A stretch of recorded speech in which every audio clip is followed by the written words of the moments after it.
The crisp mountain air filled my lungs as I zipped up my jacket, gazing at the vast expanse of wilderness before me.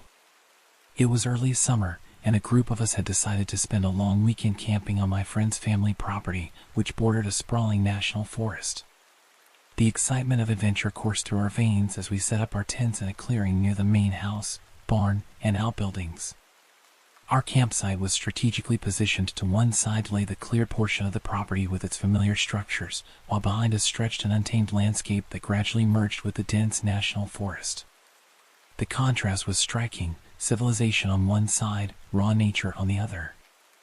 As night fell, we gathered around the campfire, sharing stories and roasting marshmallows. The flames cast flickering shadows across our faces, and the crackling wick provided a comforting backdrop to our laughter. Stars twinkled overhead, far brighter than we ever saw in the city, reminding us of our small place in the universe. Eventually, fatigue set in, and we retreated to our tents. I was sharing mine with my boyfriend and one of his friends. We left the flaps open, allowing the mesh windows to let in the cool night breeze. The warmth of the day still lingered, making the fresh air a welcome relief. I drifted off to sleep, lulled by the gentle sounds of the forest, the distant hoot of an owl, the rustle of leaves in the breeze, the soft chirping of crickets. But something stirred me from my slumber in the dead of night. At first, I couldn't pinpoint what had awakened me. The campsite was silent, save for the steady breathing of my tent mates. Yet, an unsettling feeling crept over me, a sense that something was amiss. I lay still, straining my ears for any unusual sound, my eyes struggling to adjust to the darkness. That's when I saw it. In the uncleared land behind our campsite, barely visible in the dim moonlight filtering through the trees, a dark figure moved. My breath caught in my throat as I watched, frozen in place. The shape was unmistakably human, yet something about its movement seemed off, unnatural. The figure leaned out from behind a tree, slowly, deliberately. Then, just as slowly, it retreated back into hiding. This eerie dance repeated several times, each movement calculated and unnervingly silent. My heart raced, and a cold sweat broke out across my skin. Unable to bear the sight alone any longer, I gently shook my boyfriend awake. "Look," I whispered, pointing towards the trees. "Do you see that?" He rubbed his eyes, squinting into the darkness. After a moment, he shook his head. "I don't see anything," he murmured. But then, his body tensed. "Wait, there's something moving out there." Just as he spoke, a shadow darted deeper into the forest, faster than before. My boyfriend's grip on my arm tightened. "That was definitely upright," he said, his voice low and tense. "Not a deer or any other animal I know." We switched places in the tent, my boyfriend taking the spot by the mesh window. Neither of us spoke, but I could feel the tension radiating from him.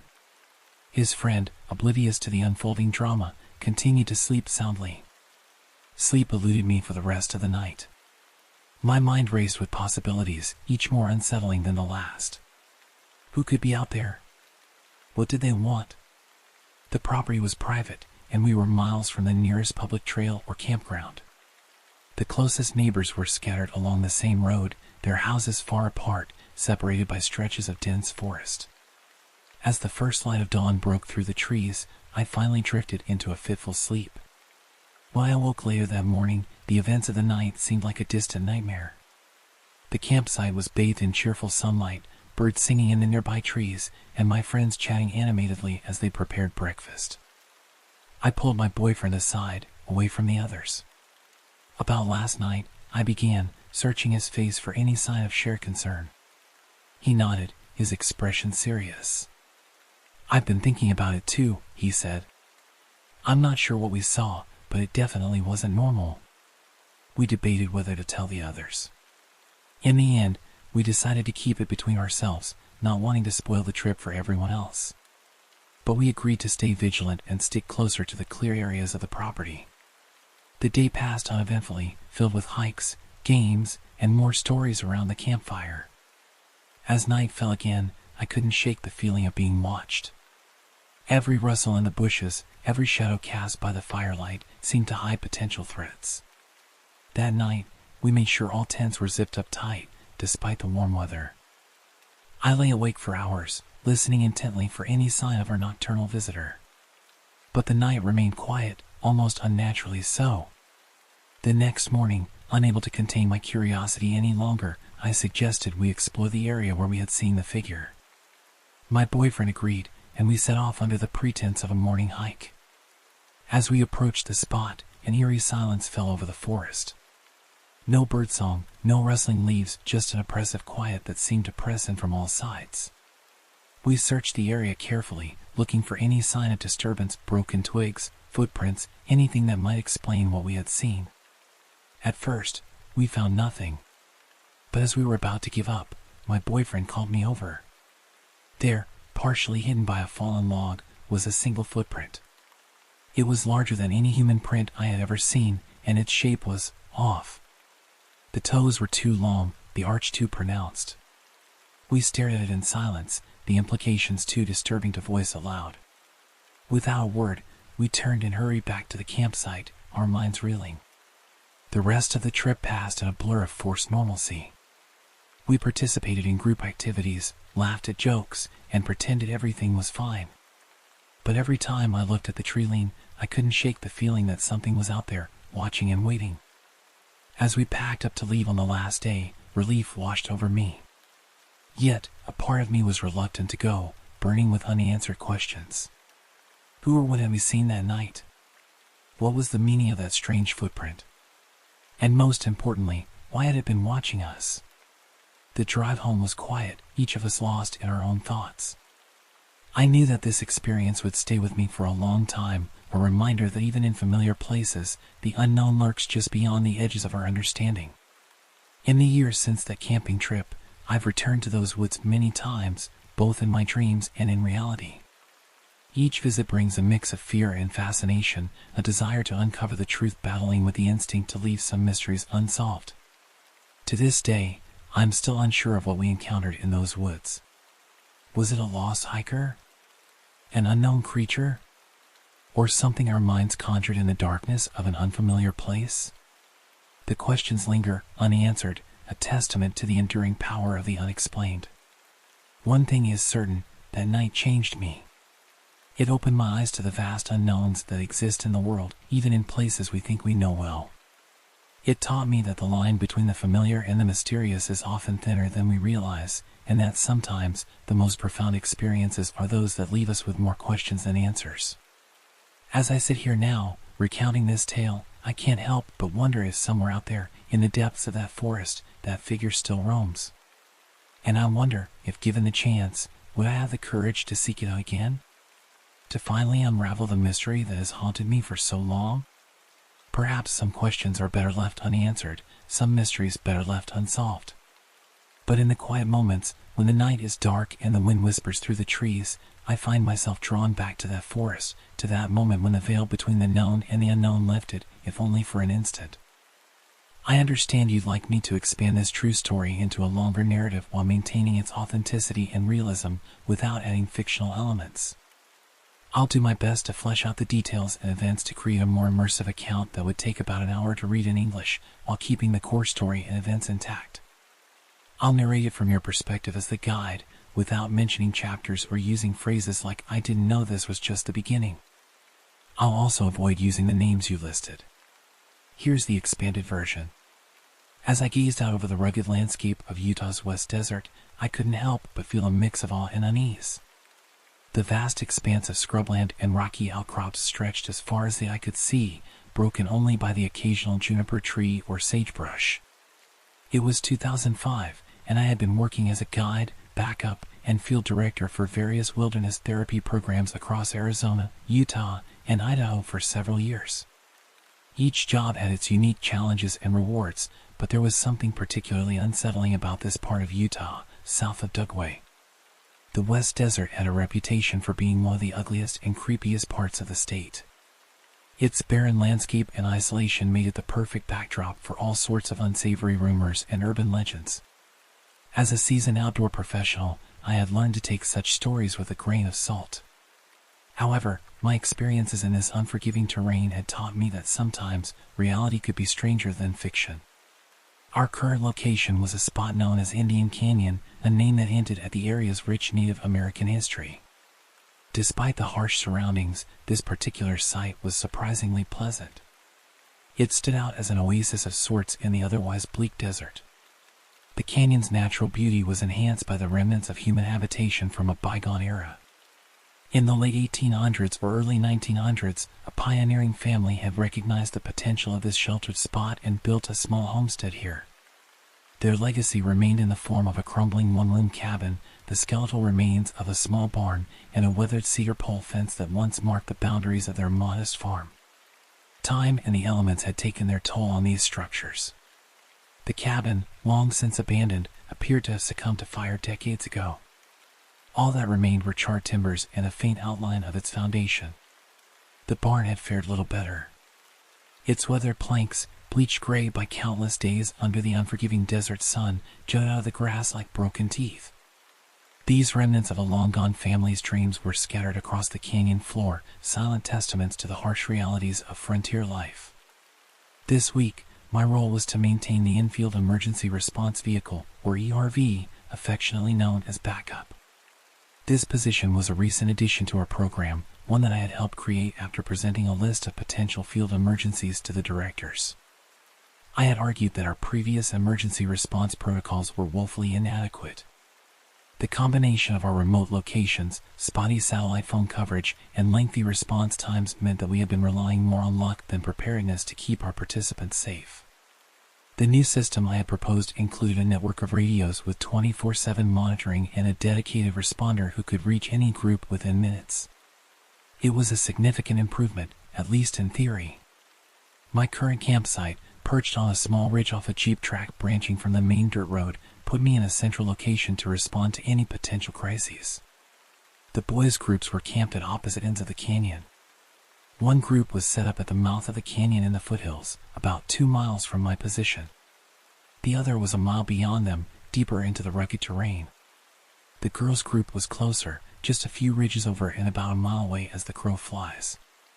However, reaching them by vehicle would require backtracking to the main road and taking a different jeep trail, turning the short distance into a 5-mile journey. Further up the canyon, about 1.5 miles from my position, was the staff training group led by my ex-wife, Jessica. The proximity of all these groups was no coincidence. We were preparing for parent visitation later in the week, and the 3 student groups had decided to remain stationary for a few days. This pause in our usual nomadic routine allowed them to focus on essential wilderness skills like building backpacks, gathering fire-making materials, and honing other primitive techniques. The training group had already been in the field for nearly a week. They were on the cusp of completing their initial training and would soon be dispersing to join the student groups for the final days of their orientation. This convergence of circumstances meant that my usual duties were significantly reduced. There was no need to scout new campsites or resupply food and water. Everyone was well provisioned and settled in for the time being. With this unexpected lull in my responsibilities, I decided to undertake a project I had been considering for some time, building a sweat lodge. I had always been fascinated by the spiritual and physical cleansing rituals of various cultures, and the sweat lodge ceremony held a particular appeal.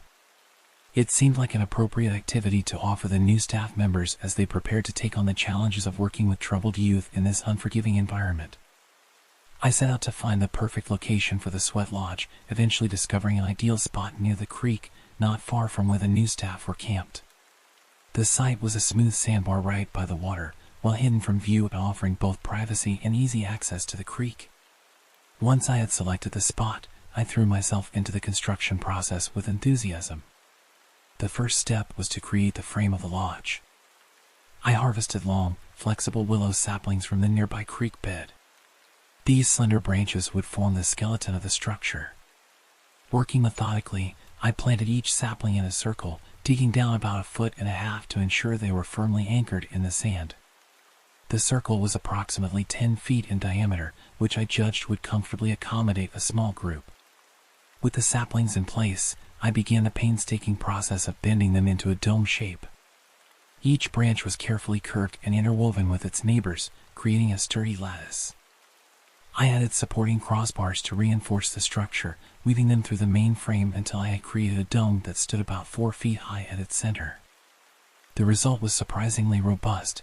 I was confident it could support my weight if necessary. Satisfied with the frame, I made my way back to my truck, which I had hidden among a stand of pine trees about a quarter of a mile away. From the vehicle, I retrieved a large bin containing tarps, cow hides, and plastic sheeting, along with my fire-making kit and other essential gear. As I lugged the heavy container back towards the creek, an unsettling feeling crept over me. The hairs on the back of my neck stood up, and I couldn't shake the sensation that I was being watched. I paused, setting down my load, and slowly turned in a complete circle, scanning the surrounding landscape. The terrain was open enough that I should have been able to spot anyone nearby, but I saw no sign of movement. The only sounds were the gentle rustling of leaves in the breeze and the distant call of a bird. Despite the evidence of my senses, the feeling persisted. Shaking it off as best I could, I continued on my way, but remained alert for any further signs of a hidden observer. The day was shaping up to be a beautiful one, despite the early July heat. The morning had dawned with a cover of high, wispy clouds, but these had long since burned off under the intense desert sun. By noon, the sky was a clear, unbroken expanse of blue.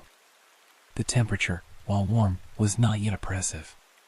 The elevation of our campsite provided some relief from the scorching heat that I knew was baking the lower desert where the student groups were based. I knew that in a few hours, the heat would become more intense, but for now, the conditions were perfect for my project. Returning to my half-finished sweat lodge, I set about covering the willow frame. I started with the cow hides, draping them carefully over the dome to form the innermost layer. Next came the tarps, followed by sheets of heavy-duty plastic. My goal was to create a structure that was as close to airtight and waterproof as possible, with only a small arched opening to serve as a door.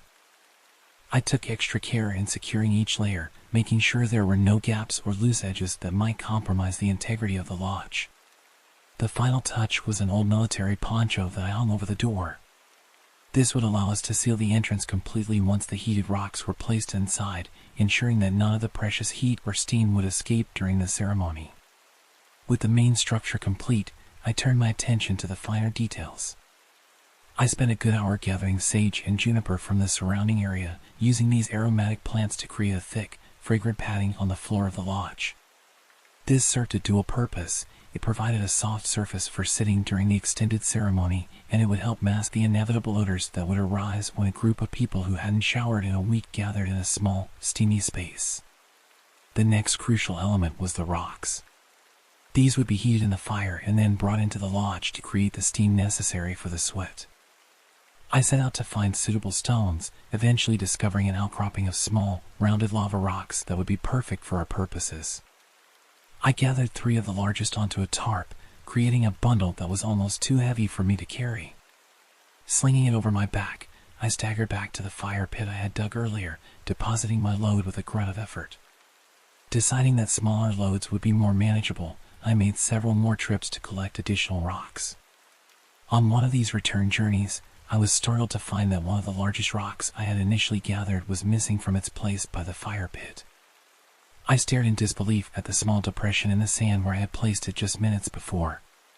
Puzzled, I scanned the immediate area for any sign of disturbance, half expecting to see tracks from one of the staff members who might have wandered down from their camp. But the sand around the fire pit was undisturbed, showing only my own footprints. The feeling of being watched returned, stronger than ever, raising goosebumps on my arms despite the warm air. As I continued to search the area, my eyes fell on a spot near the edge of the creek, about 20 feet away. There, partially submerged in the shallow water, was my missing rock. I approached it cautiously, my mind racing to make sense of the situation. The stone was far too heavy to have been moved by the gentle current of the creek, and there were no tracks leading to or from its new location. I retrieved the rock, noting that it was indeed the heaviest one I had carried, and returned it to its place with the others. Trying to rationalize the incident, I wondered if perhaps I had miscounted or misremembered where I had placed the stones. But the nagging feeling that something wasn't quite right persisted. Pushing aside my unease, I continued gathering rocks until I had a sizable pile.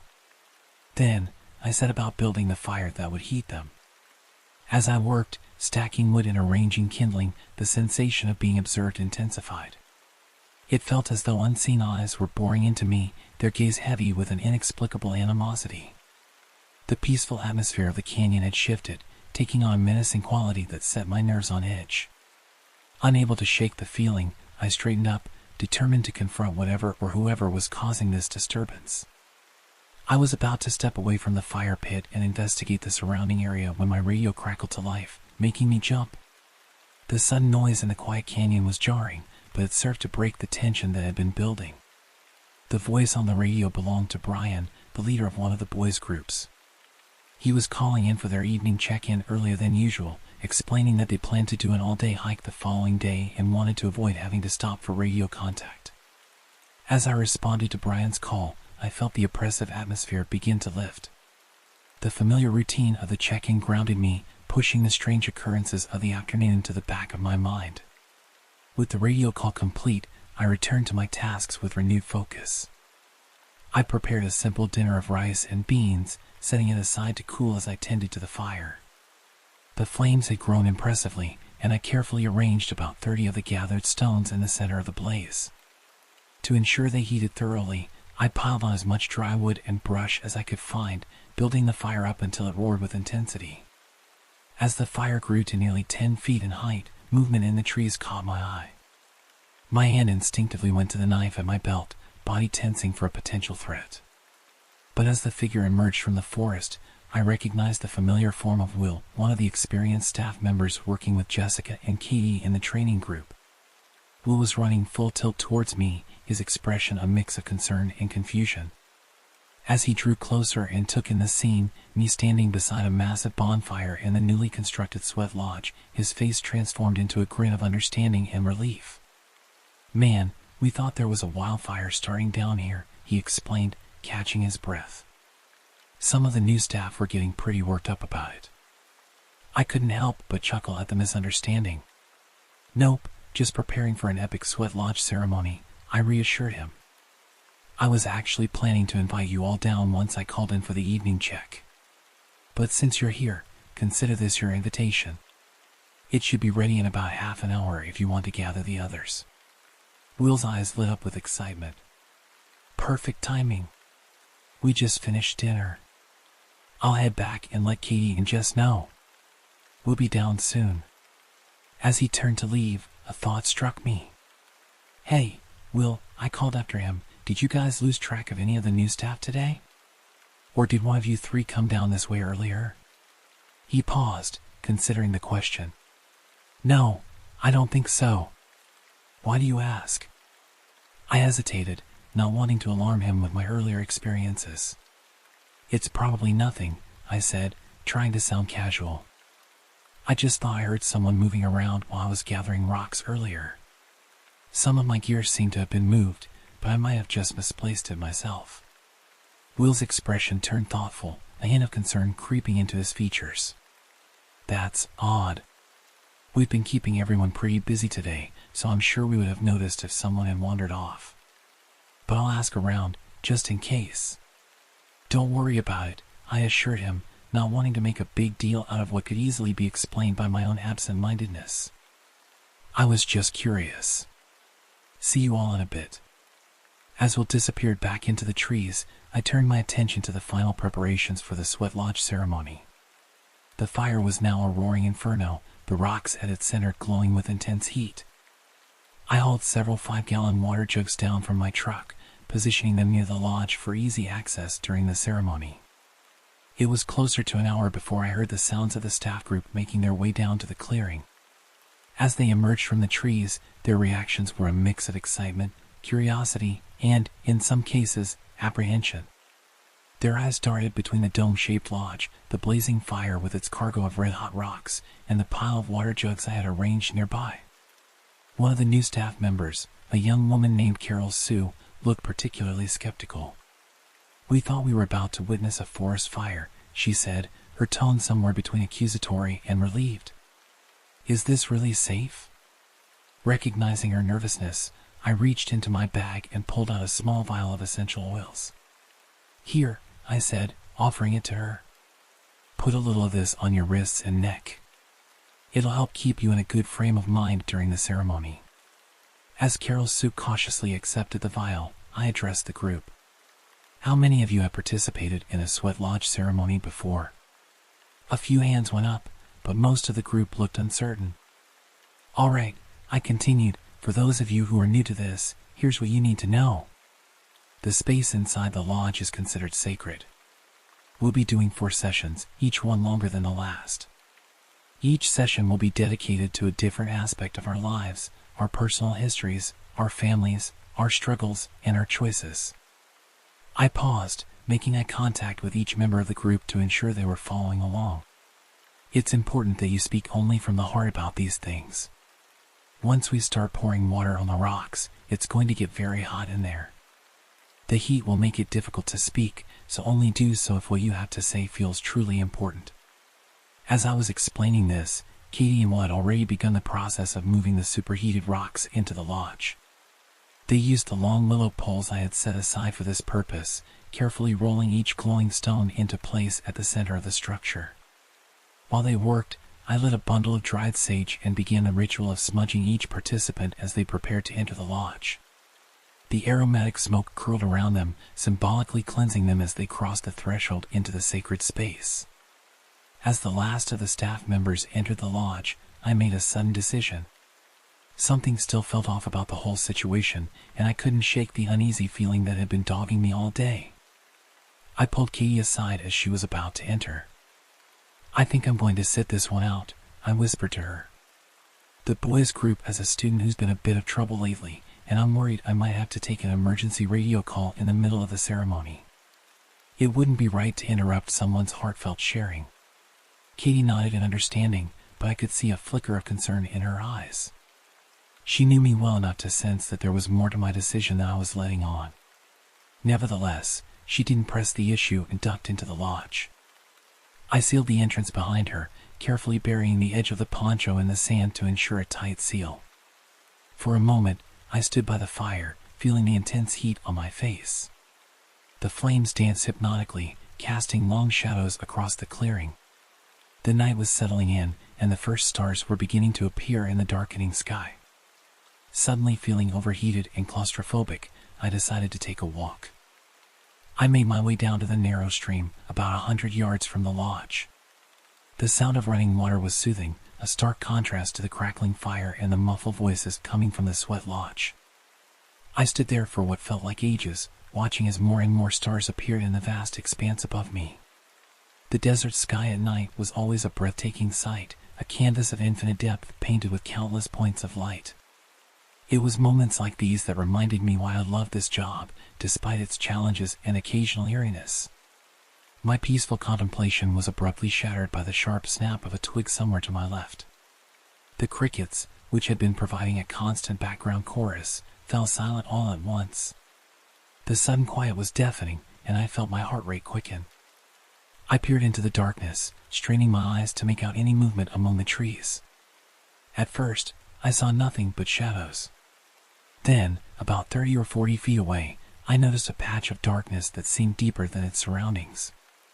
As my eyes adjusted, I realized with a start that it was the silhouette of a person, a small figure standing motionless under a pine tree. Squinting, I tried to make out more details. It appeared to be a young girl, possibly of Native American descent, with long braids and some kind of headband. She wasn't moving, just standing there, seemingly staring directly at me. I called out, my voice sounding unnaturally loud in the silence. "Hello? Are you lost?" There was no response. The figure remained perfectly still, but I could feel the weight of her gaze. A chill ran down my spine, and I became acutely aware of how the warmth seemed to be draining from the air around me. Every instinct told me to run, to get as far away from this unsettling presence as possible. But years of experience in the wilderness had taught me that running from the unknown often only made things worse. So, taking a deep breath to steady myself, I did what I always do when faced with something scary in the woods. I charged towards it. As soon as I moved, the figure bolted. She was incredibly fast, darting between the trees with an unnatural agility. I gave chase, my heart pounding in my ears as I crashed through the underbrush. but it quickly became apparent that I was outmatched. Within seconds, I had lost sight of her in the darkness. I came to a stop, bent over with my hands on my knees, trying to catch my breath. As I straightened up, preparing to head back to the sweat lodge, a blood-curdling scream pierced the night. It was coming from the direction of the lodge, and it wasn't just one voice. It sounded like the entire group was screaming in unison. My blood ran cold. Without hesitation, I turned and sprinted back towards the clearing, branches whipping in my face as I ran. In my panic, I almost missed the sweat lodge site entirely. When I burst into the clearing, what I saw made me question my sanity. The fire was completely out, not even an ember glowing in the pit that had been blazing just a short while ago. But that wasn't the most shocking part. The sweat lodge itself was in ruins. The carefully constructed dome had been completely destroyed. Tarps and hides were strewn about, some hanging from nearby bushes, others floating in the creek. The willow frame had been uprooted and tossed aside like a child's discarded toy. In the center of this chaos sat the staff members, still arranged in a circle but now on the bare ground, surrounded by scattered sage and juniper. They were staring at the pile of stones in their midst, stones that should have been glowing red with heat but were now cold and lifeless. What happened? I yelled as I skidded to a stop at the edge of the clearing. For a long moment, no one spoke. They all seemed to be in various states of shock, their eyes wide and unfocused. Finally, Katie broke the silence, her voice shaky. We were just getting started, she said. We just poured some water on the rocks and were beginning to talk about our personal histories. Then the walls of the lodge started to shake. At first, we thought it was you, trying to get in or adjust something outside. She paused, taking a deep breath before continuing. It stopped for a minute, and Jessica called out your name, but you didn't answer. We had just poured more water on the rocks when suddenly everything went cold. It was like all the heat just vanished in an instant. Jessica picked up the story. Then we heard this sound. It was like a massive windstorm had appeared out of nowhere. The whole lodge seemed to lift off the ground. We could feel the wind tearing at the coverings. And then, it was just gone. The entire structure ripped away like it was made of paper. I looked around at the group, noting their pale faces and trembling hands. Some of the newer staff members looked like they were on the verge of tears. I knew I had to take control of the situation to provide some kind of rational explanation that would calm their fears. It must have been a microburst, I lied, trying to keep my voice steady and authoritative. They're not common, but they do happen sometimes in this part of Utah. It's a sudden, powerful downdraft of air that can cause a lot of damage in a small area. You're all incredibly lucky that no one was hurt. I could see skepticism in the eyes of the more experienced staff members, particularly Jessica and Will. They had been out here long enough to know that what had happened was far from normal. But for the moment, they seemed willing to go along with my explanation for the sake of the others. All right, let's get everyone back to camp, I said, taking charge. Jessica, Will, can you lead the group? Make sure everyone stays together. As the stunned group began to gather themselves and move towards the path back to their campsite, I noticed that Katie had remained behind. She was staring at me intently, her brow furrowed in concern and suspicion. The fire's completely out, she said quietly once the others were out of earshot. It was blazing hot just 20 minutes ago, with rocks glowing red. Now it's stone cold. And you look like you've been sitting in the creek. What are you telling us, Dan? I sighed heavily, knowing that Katie wouldn't be satisfied with the microburst explanation. We'd been through too much together out here for me to try and brush this off. I saw something, I admitted, my voice barely above a whisper. When I walked down to the creek, I thought I saw a little Native American girl. She was unnaturally fast, disappearing into the trees before I could get a good look. Katie's face paled even further, if that was possible. She sank to the ground, her legs seemingly unable to support her anymore. That's not all, I continued, the words tumbling out now that I'd started. All day, while I was setting up the lodge, I felt like I was being watched. At one point, I set down that big rock, the first one you rolled into the circle, and walked away for a few minutes. When I came back, it was over by the creek. It was like someone had moved it, but there were no tracks, and it couldn't have rolled there on its own. I paused, watching Katie's reaction. She was staring at the ground, her expression unreadable. Then, slowly, she raised her head to look at me. The fear in her eyes made my blood run cold. Did she have 2 braids? Katie asked, her voice trembling. And a headband? I nodded slowly, a chill running down my spine. How did you know? Katie took a deep breath before speaking. Last night, or rather early this morning, around 3 a.m., Jessica woke everyone up. She said it was going to rain and that we needed to build a shelter. It was strange because there wasn't a cloud in the sky, but she was insistent. She wouldn't let up until we all moved close together and put up some tarps. She paused, collecting her thoughts before continuing. I like to see the stars when I wake up, so I just moved closer but didn't get under the tarp. Will and Josh did the same. Just before dawn, I had this incredibly vivid and disturbing dream. I felt like I was in my sleeping bag, staring up into the trees above me. There was this little Native American girl with 2 braids and a blue-gray headband. She was up in the tree, right over my face, just staring at me. Katie shuddered at the memory. I knew I was dreaming, but I couldn't move or wake up. I was only able to move when Josh, on the other side of the shelter, suddenly yelled and sat up. I thought it was just a horrible nightmare until I talked to Jessica this morning about the rain. What did Jessica say? I asked, dreading the answer.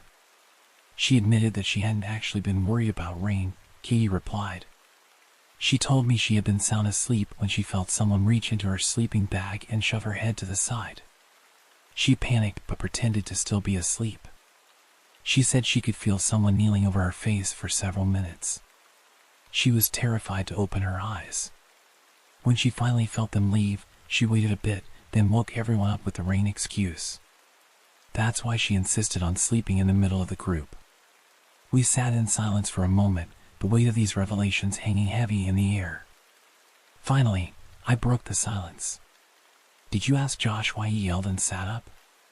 Katie nodded. He told me he had a terrible nightmare about a little Native American girl. He thought he woke up and saw her running at him. He yelled, and in his dream, she jumped over his head and took off. That's when he really woke up and sat up. He was surprised I heard him yell. He thought he had still been asleep and dreamed that part. She paused, then added, I didn't tell Jessica or Josh about my experience or about each other's. But at breakfast, Will told all of us about his horrible dream of a little girl dying when the cabin burned down. We all freaked out. It's been the talk of the group all day. Half of them don't believe us, especially Carol Sue. She's been telling everyone we're just trying to haze the new staff. Even Josh, who is new himself, is supposedly in on it according to her. We fell into silence again, each lost in our own thoughts. The implications of what had happened here, combined with the experiences of the previous night, were almost too much to process. Finally, I spoke. I think we should move the camp down the road, I said, my voice sounding hollow even to my own ears. I'll clean up this mess in the morning. Katie just nodded, seemingly too exhausted and overwhelmed to argue. As she stood up to leave, I added, Oh, and Katie? It's probably a good idea for everyone to sleep under the shelter tonight. And maybe don't light another fire. She sighed tiredly and walked off into the dark, leaving me alone in the ruined clearing. I sat there for a long while, trying to make sense of everything that had happened. The feeling of being watched was gone now, replaced by an emptiness that was almost worse. Eventually, I made my way back to my truck. Despite the lingering warmth of the summer night, I felt chilled to the bone. For the rest of the week, I slept in the cab with the doors locked, my dreams haunted by the image of a little girl with braids, watching me from the trees. It was the spring of 2006, and I was a 16-year-old Native American teenager from Oregon. Like many of my peers, I was eager to embrace our cultural heritage and learn more about our traditions. When the opportunity arose to join a youth camping trip led by some of our tribal elders during spring break, I jumped at the chance. Little did I know that this trip would leave an indelible mark on my psyche, shaping my understanding of our spiritual beliefs and the unseen world around us. Our group consisted of about a dozen teenagers and 3 respected tribal leaders. We packed our gear into a couple of old vans and set off for the lush forests that our ancestors had called home for countless generations. The drive was filled with excited chatter and laughter as we wound our way through winding roads, the scenery gradually changing from suburban sprawl to dense, towering trees. After a few hours, we arrived at our campsite, a small clearing nestled among ancient cedars and Douglas firs. The air was crisp and filled with the scent of pine needles and damp earth. We spent the afternoon setting up our tents, gathering firewood, and preparing for the days ahead. As the sun began to set, painting the sky in vibrant oranges and purples, we gathered around the campfire. The crackling flames cast dancing shadows on the faces of my friends and elders. We roasted hot dogs and marshmallows, sharing stories and jokes. The mood was light and carefree, a stark contrast to the weight of the lesson I was about to receive. As the night wore on and the initial excitement began to wane, a comfortable silence fell over our group. Without thinking, I started to whistle a tune, just a simple melody I'd picked up somewhere. The sound seemed to pierce the quiet of the forest, echoing slightly in the clearing. Suddenly, one of our tribal leaders, an older man named Robert with deep-set eyes and withered skin, shot me a sharp look. "Stop that," he said, his voice low but firm.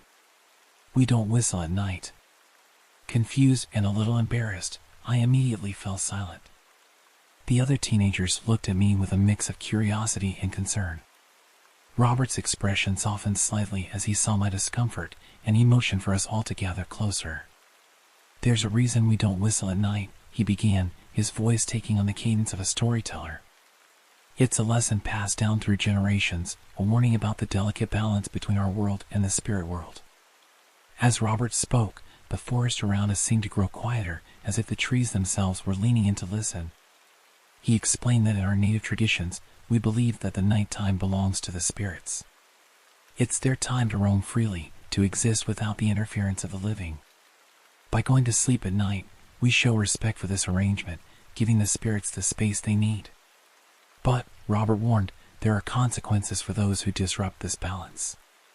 He spoke of creatures known as the stick people, entities that serve as guardians of the spirit world's time. These beings, he said, are drawn to those who make noise at night, particularly whistling. "The stick people," Robert continued, his eyes reflecting the flickering firelight, "they're not evil, but they're not kind either. They're protectors of a boundary we must respect. When someone whistles at night, it's like a beacon to them. They come to investigate, to silence the disturbance." He went on to describe how the stick people would lure unwary individuals deeper into the forest, leading them astray until they were hopelessly lost. Some stories told of people disappearing for days, others for weeks. A few, he said in a hushed tone, were never seen again. As Robert spoke, I could feel a chill run down my spine that had nothing to do with the cool night air. The forest around us, which had seemed so welcoming during the day, now felt alive with unseen presences. Every rustle of leaves or snap of a twig made me jump slightly. "But why whistling?" one of my friends asked, her voice barely above a whisper. Robert nodded, acknowledging the question. "Whistling carries far in the quiet of night," he explained. "It's a human sound, unmistakable. To the spirits, it's like shining a bright light into a dark room, disruptive and disrespectful." He went on to share other traditional beliefs about nighttime behavior. We learned that it was considered unwise to call out someone's name after dark, as this could attract unwanted attention from spirits. Looking into mirrors at night was discouraged, as they were seen as potential portals to the spirit world. As Robert spoke, I found myself reflecting on the deeper meaning behind these beliefs. They weren't just superstitions, I realized, but a complex system of respect and balance with the natural and spiritual world. Our ancestors had developed these traditions as a way of living in harmony with forces beyond our understanding. The night wore on, and Robert's stories continued. He spoke of other spiritual entities from our traditions, both benevolent and malevolent. He told us of shapeshifters who could take on animal forms, of guardian spirits who watched over our people, and of trickster figures who taught lessons through mischief and chaos. As I listened, I felt a growing sense of connection to my heritage. These weren't just stories, they were a link to countless generations before me, a way of understanding the world that had been passed down through the ages. I began to see the forest around us not just as a collection of trees and animals, but as a living, breathing entity filled with unseen forces and ancient wisdom. The fire began to die down, and Robert's voice grew softer. "Remember," he said, looking each of us in the eye, "these traditions aren't meant to scare you. They're meant to teach respect for the land, for the spirits, for the delicate balance of the world around us. When you whistle at night, you're not just making noise. You're disrupting that balance." As we prepared for bed that night, the forest seemed alive in a way it hadn't before. The rustling of leaves in the breeze sounded like whispered conversations. The shadows cast by our flashlights seemed to move with a life of their own. I found myself hesitating before stepping outside my tent, scanning the darkness for any sign of the stick people. That night, as I lay in my sleeping bag listening to the sounds of the forest, I reflected on what I'd learned. The story of the stick people and the warning against whistling at night wasn't just a scary tale to keep kids in line. It was a window into a worldview that saw humans as just one part of a vast, interconnected universe. It was a reminder of the importance of respect, of living in harmony with the world around us, both seen and unseen. In the days that followed, our camping trip continued. We hiked through ancient forests, learned traditional skills like identifying edible plants and reading animal tracks, and shared more stories around the campfire each night. But that first night's lesson stayed with me, coloring every experience. I found myself moving more quietly through the forest, aware that I was a guest in an ancient and sacred place. I paid closer attention to the world around me, not just looking at the trees and animals, but feeling the energy of the land itself. And each night, as darkness fell, I remembered the story of the stick people and the importance of respecting the spirit's time. As the years have passed, I've carried that lesson with me. Even now, living in a modern world far removed from that forest campsite, I find myself hesitating before whistling at night. The story has become a part of me, a constant reminder of my heritage and the wisdom of my ancestors. Sometimes, on quiet nights when the wind rustles through the trees outside my window, I think back to that camping trip. I remember the warmth of the fire, the sound of Robert's voice, and the feeling of being connected to something ancient and profound. And in those moments, I understand why we tell these stories, why we pass down these traditions. They're not just tales to frighten children or quaint superstitions. They're a way of understanding the world, of maintaining balance, and of keeping alive a worldview that sees magic and meaning in the natural world. The lesson I learned that night goes beyond not whistling after dark. It's about respect for nature, for spirits, for traditions, and for the delicate balance of the world around us. It's a reminder that we are not the masters of this world, but part of it, with responsibilities and obligations to the seen and unseen alike. As I've grown older, I've come to appreciate the depth of wisdom in our native traditions. What once seemed like simple rules or scary stories now reveal themselves as complex systems of knowledge built up over countless generations. They encode not just spiritual beliefs, but practical wisdom about living in harmony with the natural world. The story of the stick people, for instance, isn't just about supernatural beings in the forest. It's a way of teaching the importance of silence and respect in nature, of not disturbing wildlife or other campers, of being aware of one's surroundings. The tradition of not calling out names at night?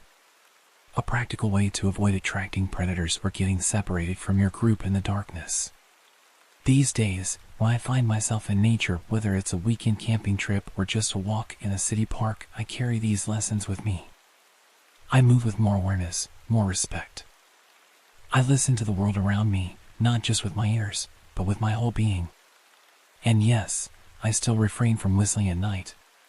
But more than that, I've learned to see the world through a lens of interconnectedness. Every action has a reaction, every disturbance ripples out in ways we might not immediately see. This understanding has influenced how I live my life, how I interact with others, how I think about my place in the world. As I reflect on that camping trip now, years later, I'm filled with gratitude. Gratitude for Robert and the other tribal elders who took the time to pass on these traditions. Gratitude for the wisdom of my ancestors, preserved and passed down through generations.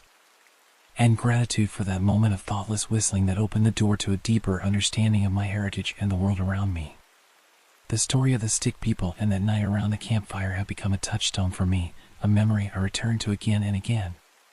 It reminds me of who I am and where I come from.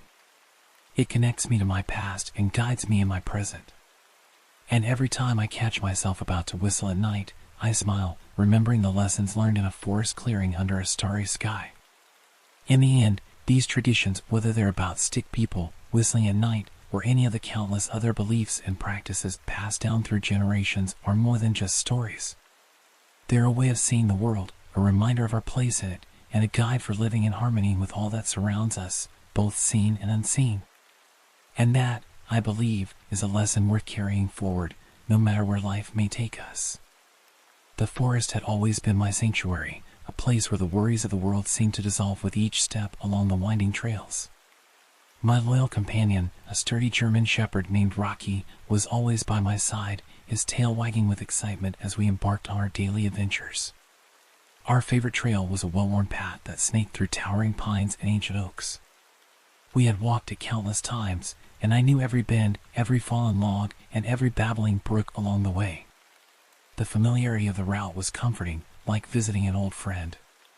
On that particular day, the air was crisp and clean, filled with the earthy scent of damp leaves and pine needles. The sun filtered through the canopy above, creating a dapple pattern on the forest floor. Rocky trotted ahead as usual, his nose to the ground, occasionally lifting his head to catch a scent on the breeze. As we rounded a bend in the trail, Rocky suddenly froze. His ears perked up, and his body tensed. Before I could call out to him, he darted off the path and into the underbrush. I quickened my pace, following the sound of rustling leaves and snapping twigs. "Rocky!"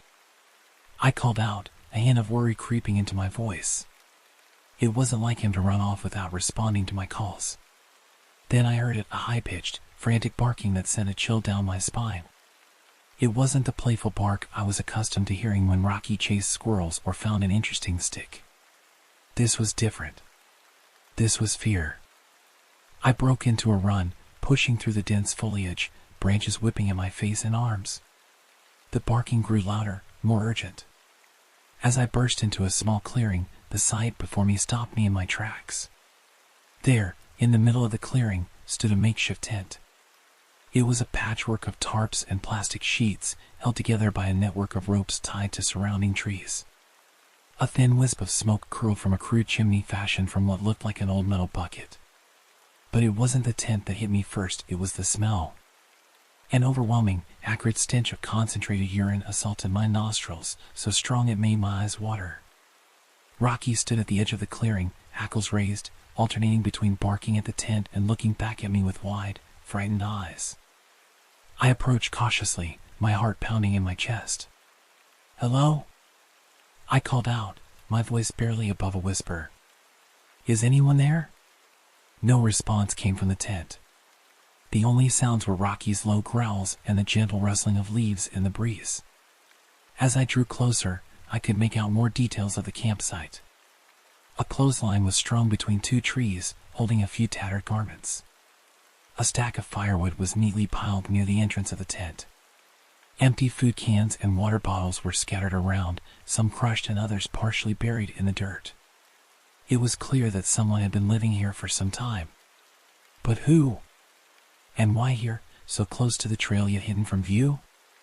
A sense of unease crept over me. This was no casual campsite set up by hikers or weekend campers. This was someone's home, hidden away in the depths of the forest. I felt like an intruder, stumbling upon a secret that wasn't meant to be discovered. As I stood there, trying to process what I was seeing, I noticed something that made my blood run cold. Near the entrance of the tent, partially obscured by a fallen branch, was a small notebook. Its cover was weathered and stained, but I could make out what looked like a list of dates and times scrawled across it. My curiosity got the better of me, and I took a step closer, straining to read the writing. That's when I heard a soft rustling from inside the tent. I froze, my heart pounding so loudly I was sure it could be heard throughout the forest. "Rocky," I whispered, gesturing frantically for him to come to my side.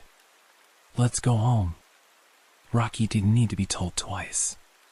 He quickly retreated to my side, pressing against my leg as we made our way back to the trail. I couldn't shake the feeling of being watched as we left the clearing behind. The rest of our hike passed in a blur.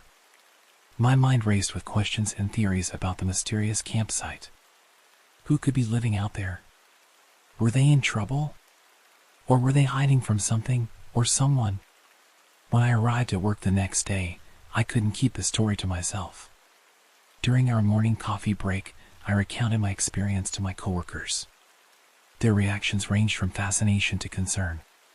"That's so creepy," said Karen, a fellow hiking enthusiast. "I've been on that trail dozens of times and never seen anything like that." "Maybe it's just some homeless person trying to find a quiet place to live," suggested Mike from accounting. "Times are tough for a lot of people these days." "Or it could be something more sinister," added Jennifer, always one for dramatic theories. "What if it's a fugitive hiding out in the woods?" Their speculations only fueled my curiosity. I decided I needed to go back and investigate further.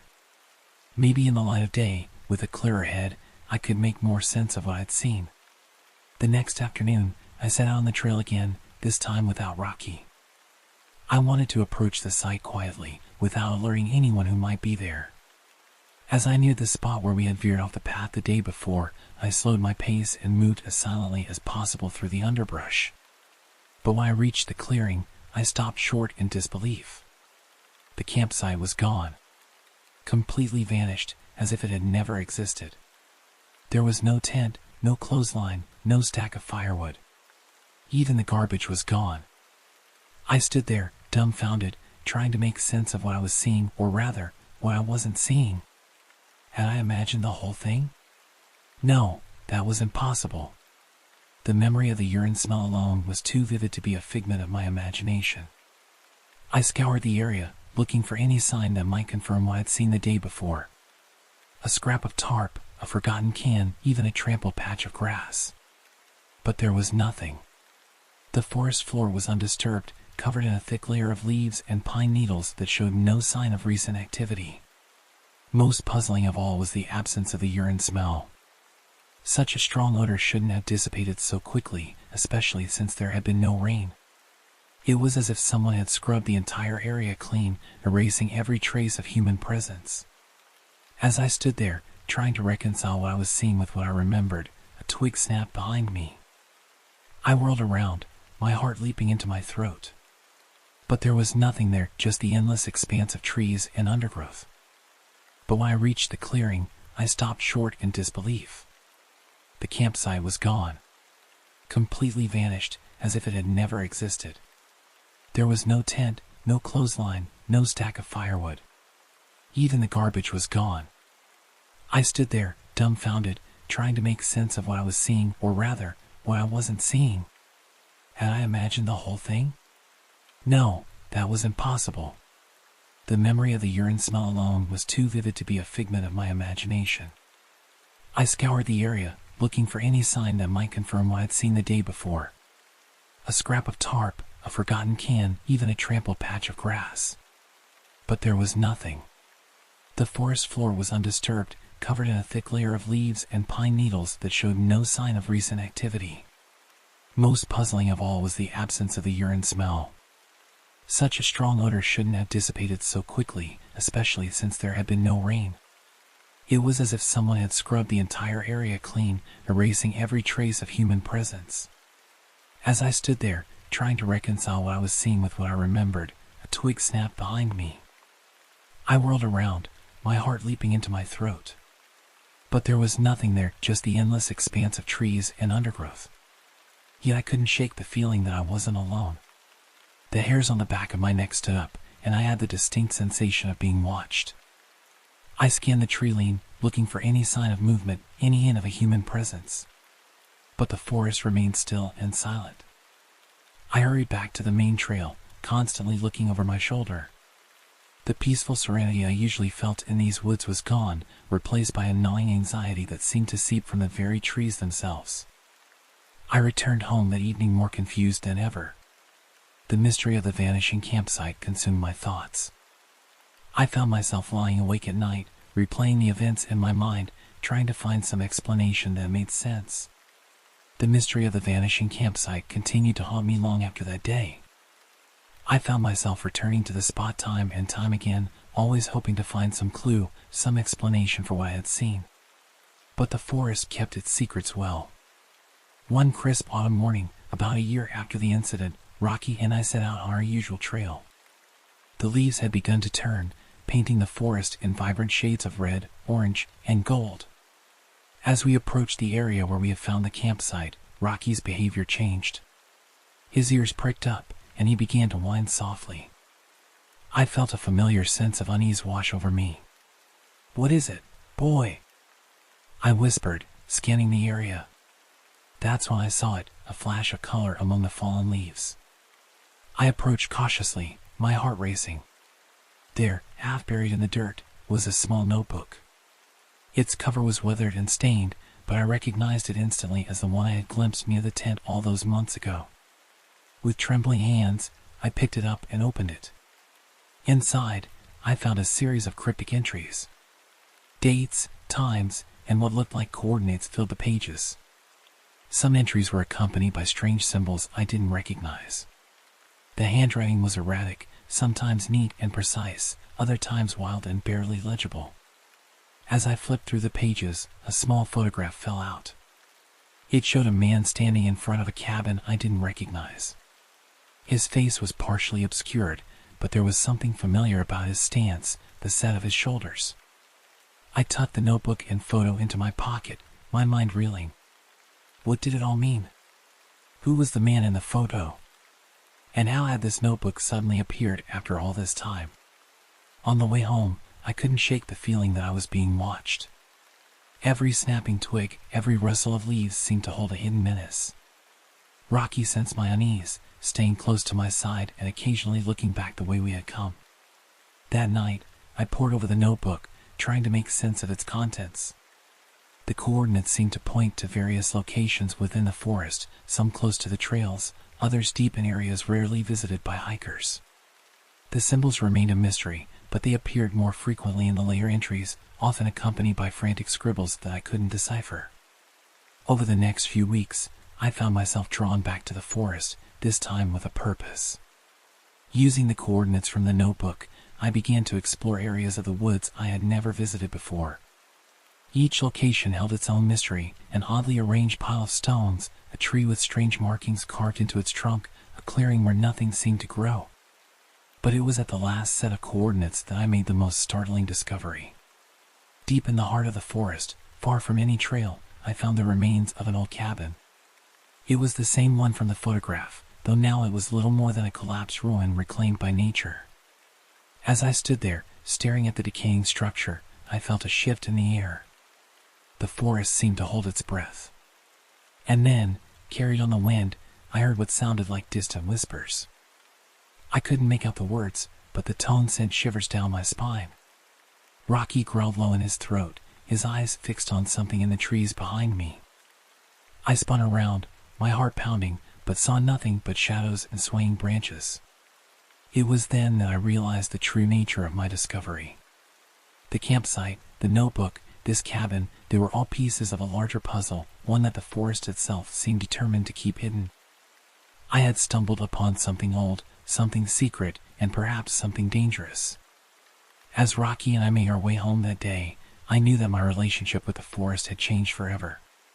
It was no longer just a place of peace and refuge. It had become a keeper of secrets, a guardian of mysteries that stretched back through time. I never saw the campsite again, nor did I encounter any other unexplained phenomena in the woods. But I never forgot the lessons I learned during that strange period of my life. The world is full of mysteries, some of which are not meant to be solved. Sometimes, the greatest adventure lies not in finding answers, but in embracing the questions themselves. To this day, Rocky and I still walk those forest trails. And while the immediate fear and excitement of that time have faded, a sense of wonder remains. For now I know that beyond every bend in the path, behind every ancient tree, there might be a story waiting to be discovered, if only we have the courage to look. The notebook remains in my possession, a constant reminder of the thin veil that separates the world we know from the one we don't. And sometimes, on quiet nights when the wind whispers through the trees, I find myself opening it once again, tracing my fingers over its cryptic contents, and wondering about the secrets that still lie hidden in the heart of the forest. I've always considered myself a city person. The hustle and bustle of urban life, the convenience of having everything at your fingertips, and the constant flow of people, that's what I was used to. But life has a way of throwing curveballs, and mine came in the form of a job transfer to a small town on the outskirts of a vast forest. At first, I was hesitant. The idea of living so close to nature, away from the comfort of city lights and 24-hour convenience stores, was unsettling. But as a single father to my 10-year-old daughter, Lily, I knew this could be an opportunity for a fresh start and a chance to spend more quality time with her. We moved into a quaint house with a spacious backyard that bordered the forest. The real estate agent had sold it to us as a feature, talking about the beauty of nature and the peace it would bring. Little did I know that this proximity to the woods would lead to the most terrifying experience of my life. Lily, being the adventurous spirit she is, took to our new surroundings like a fish to water. She was fascinated by the trees, the birds, and the idea of exploring the great outdoors.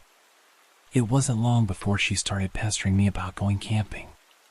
"Dad, please. Can we go camping? Pretty please," she'd ask, her eyes wide with excitement. I'd always laugh it off, saying, "Maybe next weekend, sweetie." But the truth was, I simply didn't see the appeal.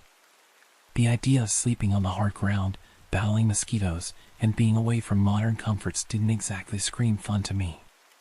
But Lily was persistent. Every day, she'd come up with a new reason why we should go camping.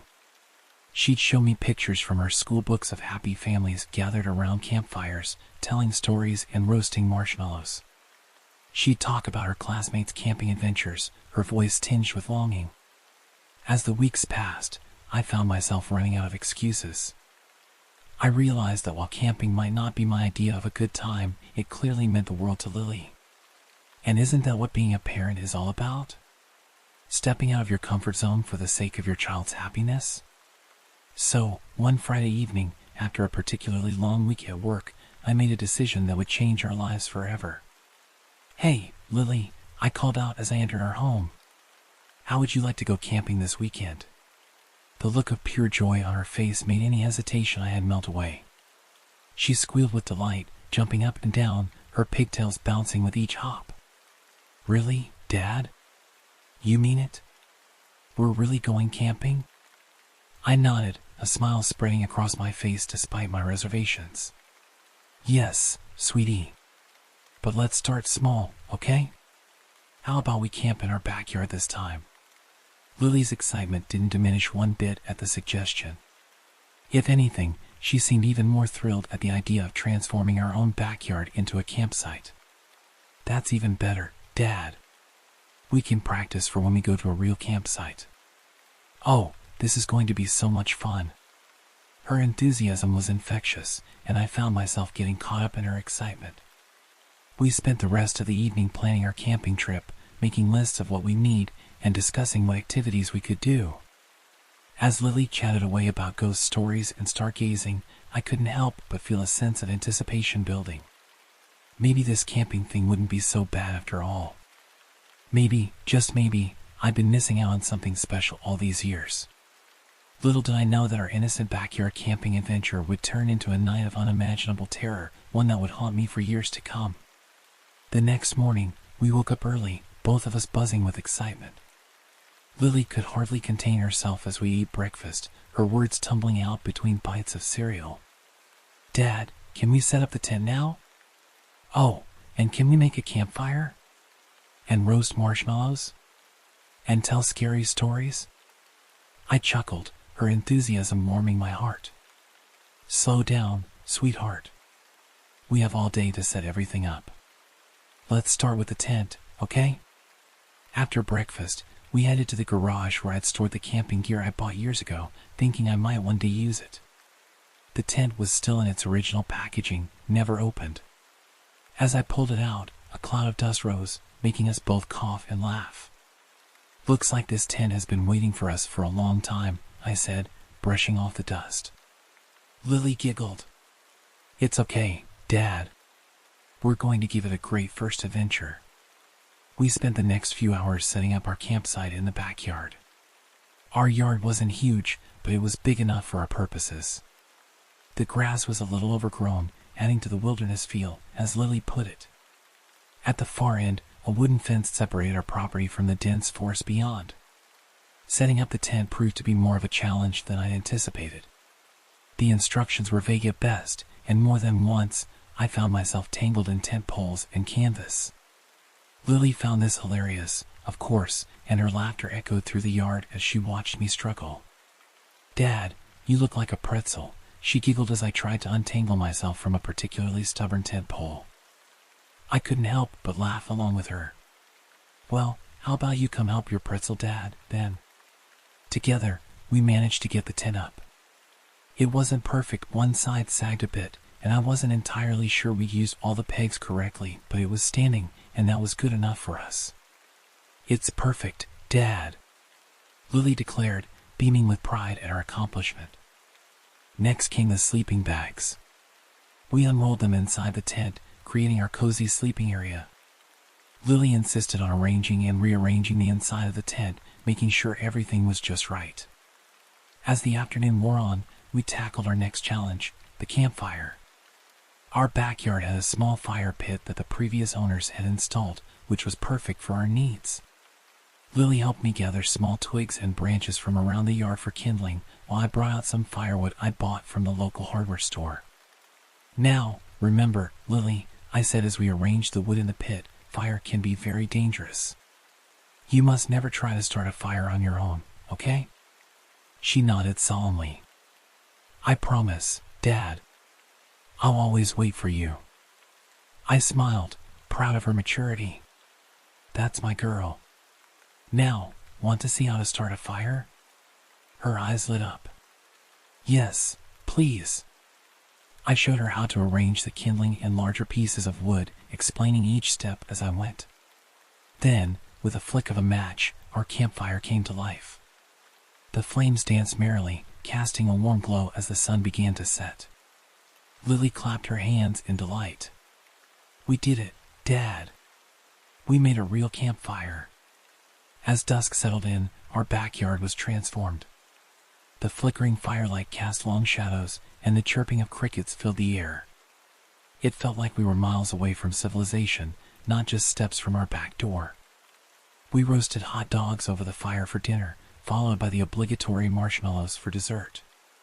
Lily's face was a sticky mess of melted marshmallow and chocolate, but her smile was brighter than I'd seen in a long time. As we sat by the fire, bellies full and hearts content, Lily snuggled up next to me. "This is the best day ever, Dad," she said softly. "Thank you for doing this with me." I wrapped my arm around her, feeling a lump form in my throat. "You're welcome, sweetie. I'm glad we did this too." As the night deepened, we told stories by the firelight. Lily regaled me with tales from school and her own imaginative stories about magical forests and talking animals. I shared some of my childhood memories, carefully edited to be kid-friendly, of course.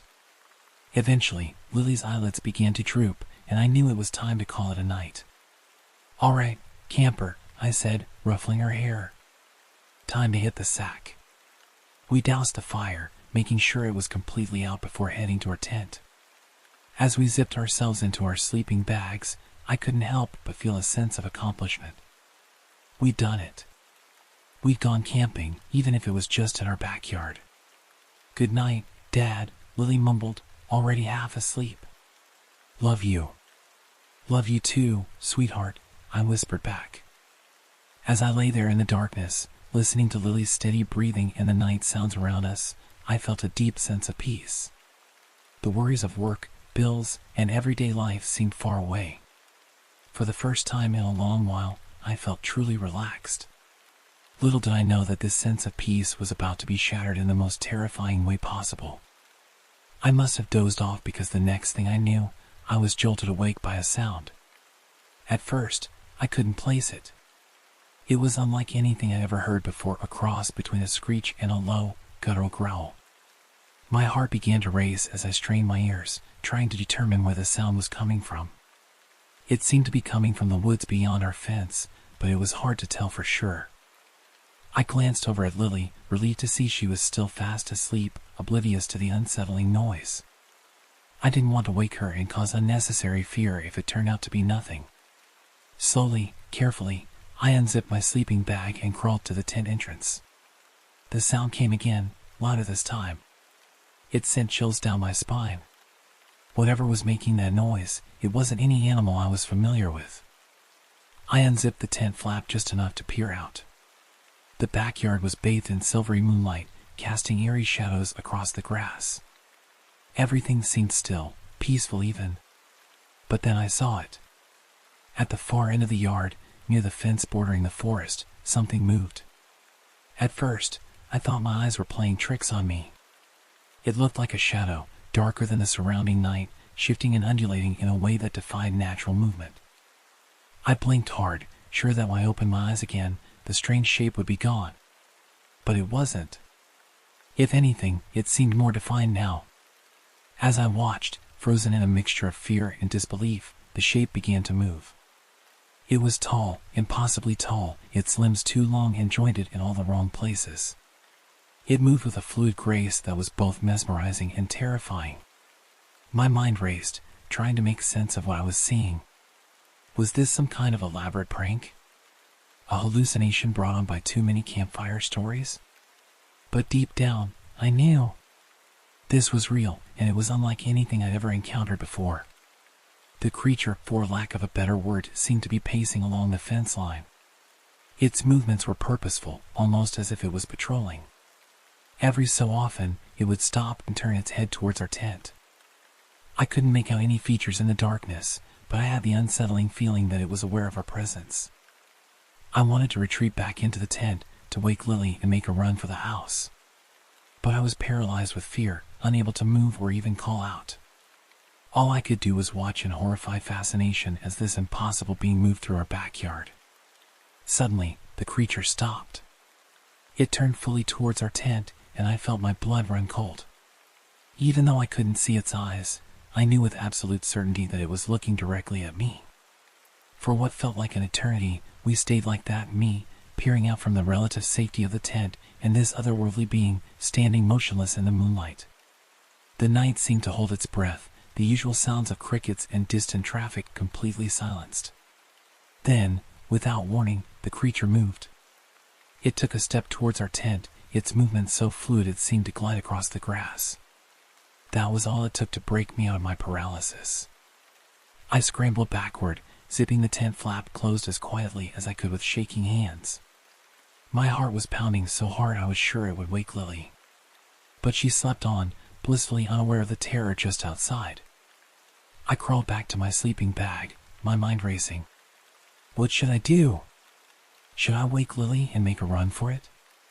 But what if sudden movement attracted the creature's attention? Should I call for help? But who would believe me if I described what I'd seen? As I lay there, every muscle tense, straining my ears for any sound of approach, a new noise cut through the silence. It was a scratching sound, like claws or long nails dragging across the fabric of the tent. I held my breath, my eyes wide in the darkness. The scratching continued, moving slowly around the perimeter of the tent. It was as if the creature was testing, searching for a way in. I reached out and grasped Lily's hand, ready to shake her awake at a moment's notice. But still, I hesitated.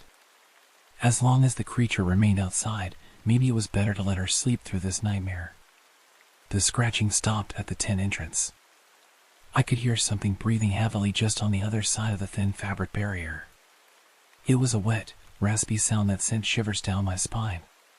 Then, slowly, the zipper of the tent began to move. In that moment, survival instinct took over. I shook Lily awake, clamping my hand over her mouth to stifle any noise she might make. Her eyes flew open, filled with confusion and fear as she saw the panic on my face. I put a finger to my lips, signaling her to be quiet, then pointed to the tent entrance. Lily's eyes widened as she saw the zipper slowly, inexorably, being pulled up. She clutched my arm, trembling. I had to make a decision. We couldn't stay here, trapped like animals in a cage. Our only hope was to make a run for the house. It was risky, but it was our only chance. I leaned close to Lily's ear and whispered as quietly as I could, "When I say go, run to the house as fast as you can." Don't look back. Just run. Okay? She nodded, her face pale in the dim light. The zipper was almost at the top now. I tensed, ready to spring into action. Just as I saw a long, pale hand begin to push through the opening, I shouted, "Go!" We burst out of the tent, catching the creature by surprise. In the split second I allowed myself to look, I saw it recoil, momentarily stunned by our sudden appearance. Lily was ahead of me, running full tilt towards the house.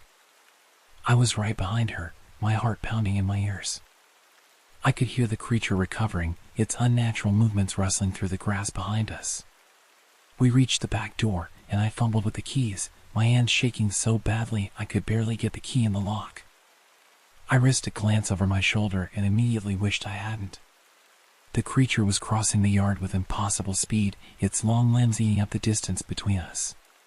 In the full moonlight, I could see it clearly for the first time, and the sight nearly stopped my heart. It was vaguely humanoid, but that's where any resemblance to humanity ended. Its skin was a sickly pale color, stretched tight over an emaciated frame. Its arms and legs were too long, jointed in ways that defied anatomy. But it was the face that would haunt my nightmares for years to come.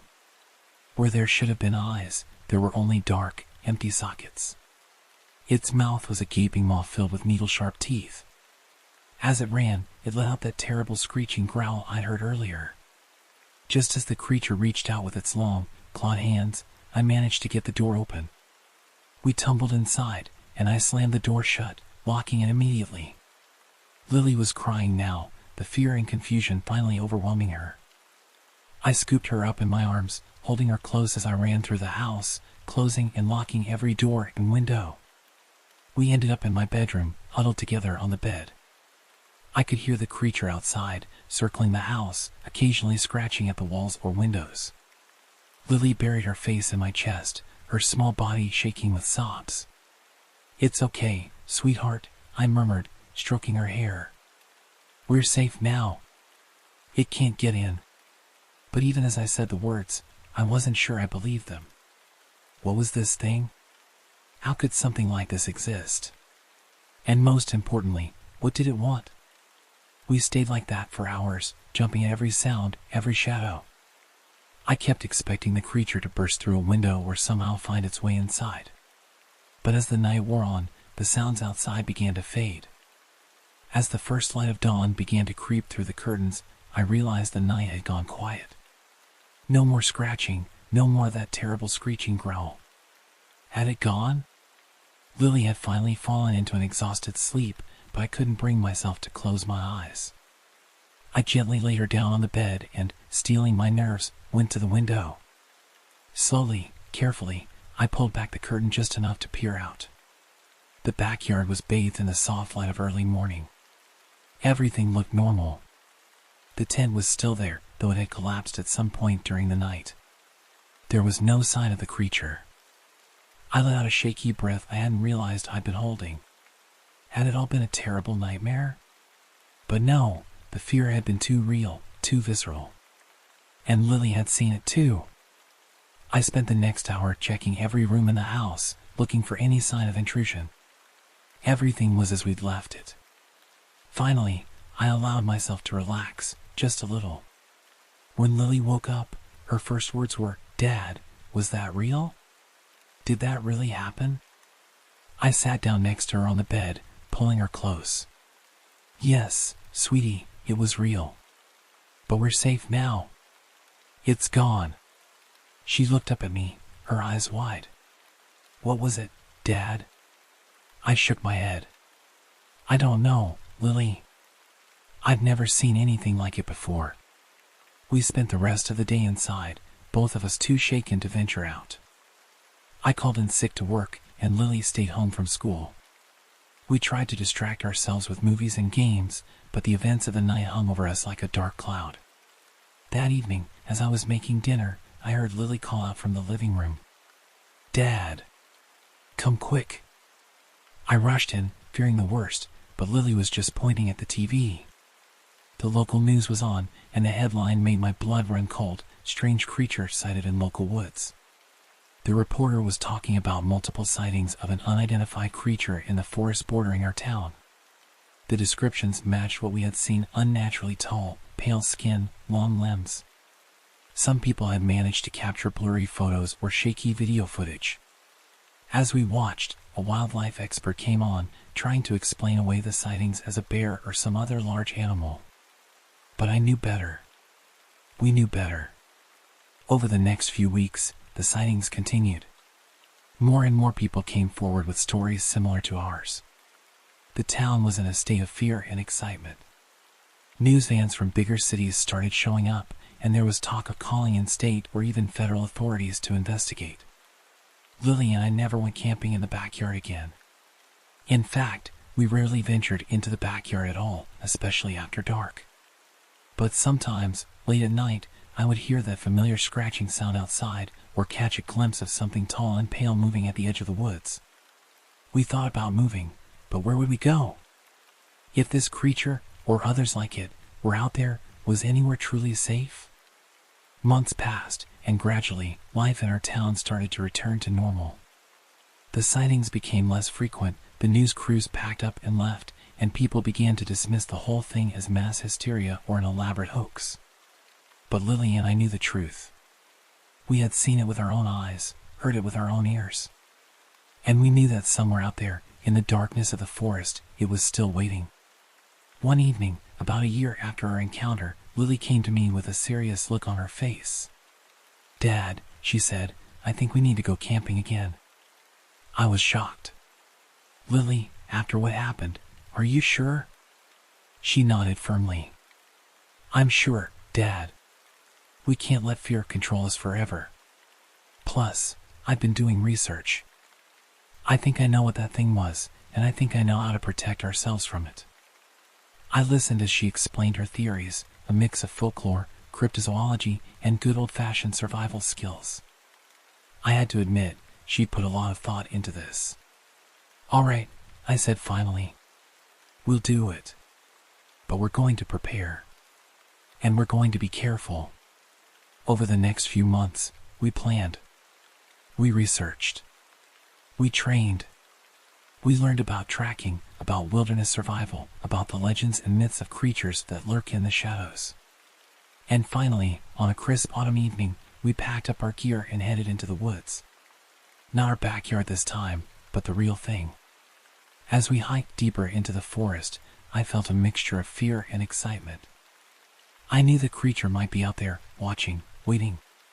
But this time, we were ready.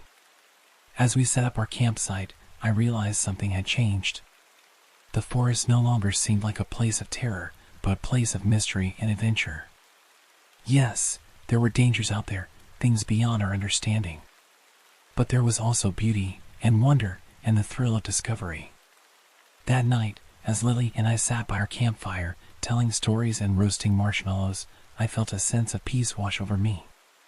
We had faced our fears, confronted the unknown, and come out stronger for it.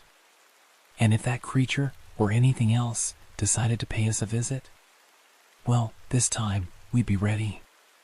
As I looked across the fire at Lily, her face glowing in the firelight, I saw not just my little girl, but a brave, curious, resilient young woman. Whatever challenges life might throw at us, whatever strange and terrifying things might be lurking in the shadows, I knew we could face them together.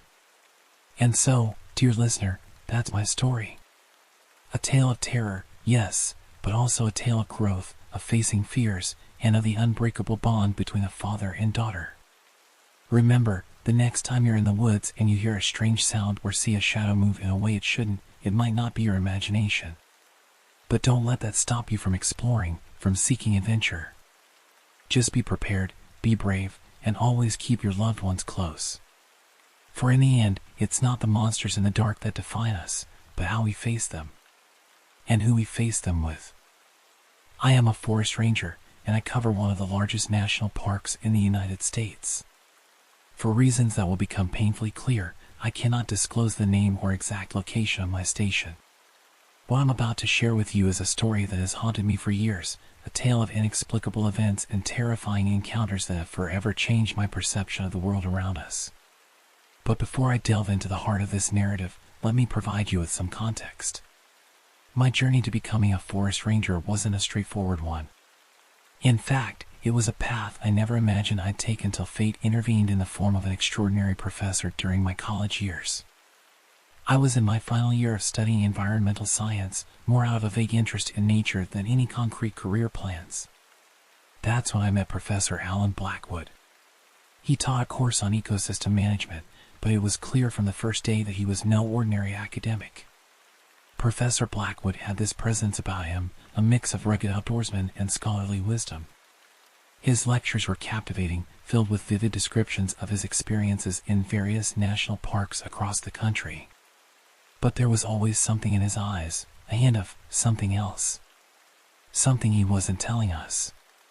One day, after a particularly engaging lecture about the delicate balance of predator-prey relationships in forest ecosystems, I stayed behind to ask him a few questions. That conversation changed the course of my life. "You seem to have a genuine passion for this subject," he said, studying me with those penetrating eyes of his. "Have you ever considered a career in forest management?" I admitted that I hadn't really thought about it. "To be honest, Professor, I'm not sure what I want to do after graduation." He nodded, a small smile playing at the corners of his mouth. "How would you like to see what it's really like out there? Not just the sanitized version we present in textbooks, but the raw, unfiltered experience of living and working in one of our nation's great wildernesses?" Intrigued, I asked him what he meant. That's when he revealed that before becoming a professor, he had spent over 2 decades as a forest ranger in one of the largest national parks in the country. He told me about a summer internship program that he could recommend me for, a chance to get hands-on experience in forest management and conservation. "It's not for everyone," he warned. "The work is hard, the conditions can be harsh, and—" He paused, that strange look coming into his eyes again. "There are things out there that can't be explained by science. At least, not yet." I laughed nervously, thinking he was joking. But the serious expression on his face made me wonder. Still, the opportunity was too good to pass up. I agreed to apply for the internship, and with Professor Blackwood's glowing recommendation, I was accepted. That summer was eye-opening in ways I never could have imagined. The beauty of the untamed wilderness was breathtaking, but there was also a wildness, a raw power that both exhilarated and terrified me. And yes, there were moments, fleeting instances where I caught glimpses of things that defied explanation. Strange lights in the sky on moonless nights, shadows that moved against the wind, and once, a set of tracks that belonged to no animal I'd ever studied. When I returned to college for my final semester, I was a changed person. The forest had gotten under my skin, into my blood. I knew then that this was what I wanted to do with my life. Professor Blackwood seemed pleased but not surprised by my decision. "The forest calls to certain people," he said. "And once it does, you can never truly leave it behind." After graduation, I applied to the Forest Service and was assigned to the very park where I had interned. Over the years, I worked my way up, gaining experience and responsibility. Professor Blackwood and I kept in touch, and he became something of a mentor to me, always available for advice or just to lend an ear when I needed to talk. It was during one of our conversations, about 5 years into my career, that he first hinted at the true nature of what we were guarding in the forest. We were sitting in his office, sharing a bottle of whiskey he kept hidden in his desk drawer, when he suddenly became very serious. "There are things out there," he said, his voice low and intense, "things that most people aren't ready to know about. Things that would shatter their understanding of the world. It's our job, as rangers, to protect not just the forest and its inhabitants, but also to protect the rest of the world from what lurks in the deepest, darkest parts of the wilderness." I wanted to ask him more, to demand explanations for the cryptic warnings he'd been giving me for years. But before I could, he changed the subject, and the moment passed. It was the last real conversation we ever had. A few months later, he was diagnosed with an aggressive form of cancer. He passed away within a year, taking whatever secrets he knew to his grave. But his words stayed with me, echoing in my mind during long nights on patrol or when I encountered something in the forest that didn't quite add up. Little did I know that soon, I would face the full, terrifying truth of what he had been trying to tell me all along. It was about 4 years ago when things started to get really strange in our park. We'd always had our share of odd occurrences, unexplained noises, campers reporting strange sightings, the occasional piece of equipment malfunctioning for no apparent reason. But we'd always been able to rationalize these events, to find some logical explanation that kept our worldview intact. But then came the fog. Not your ordinary morning mist or even a heavy cloud cover. This was something else entirely. It started gradually at first, barely noticeable. A few campers complained about poor visibility, even on clear days. We chalked it up to seasonal changes, maybe some unusual weather patterns. But it kept getting worse. The fog grew thicker, more persistent. It seemed to have a life of its own, creeping through the trees, swirling around campsites, obscuring trails. What was most unsettling was how it behaved. It didn't act like normal fog. It moved against the wind, sometimes forming shapes that were almost deliberate. I remember the first time I really noticed how strange it was. I was on a routine patrol, checking on some of the more remote campsites.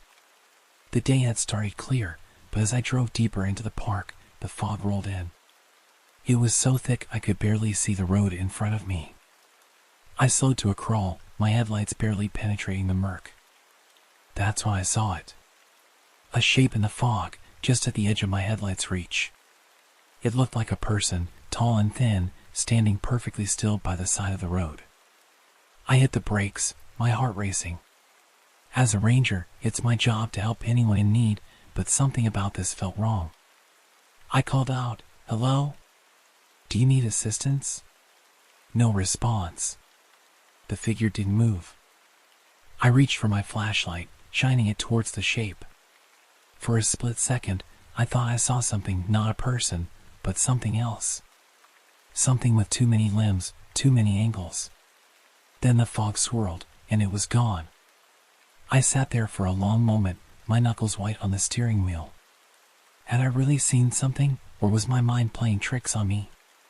Eventually, I convinced myself it must have been a tree, its shape distorted by the fog and my own fatigue. But that was just the beginning. Over the next few weeks, similar reports started coming in from other rangers and campers.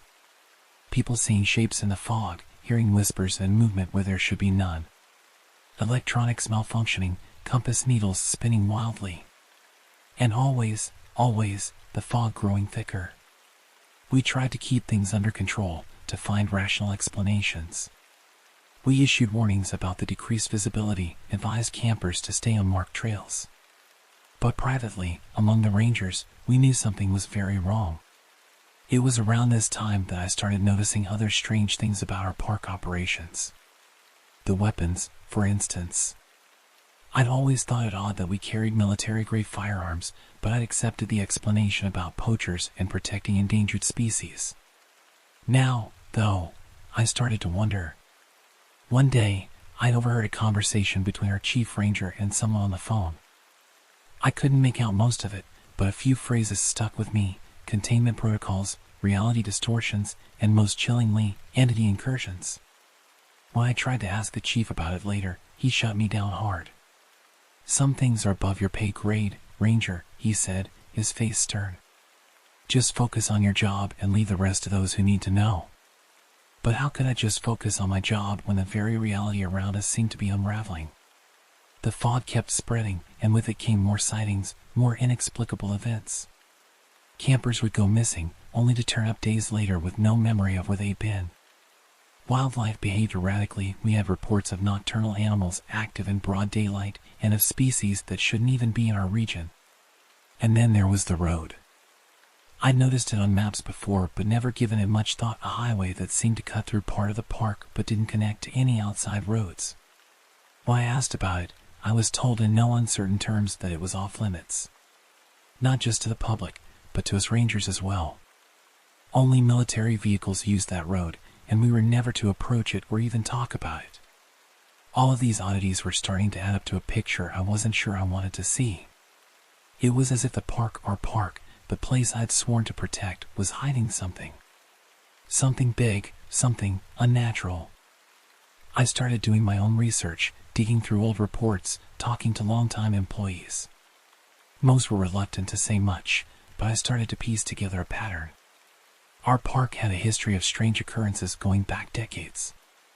Unexplained disappearances, bizarre animal behavior, and always, the fog. One night, unable to sleep, I found myself going through some of Professor Blackwood's old notes that he'd left me. Most of it was standard stuff, observations about wildlife, notes on forest management.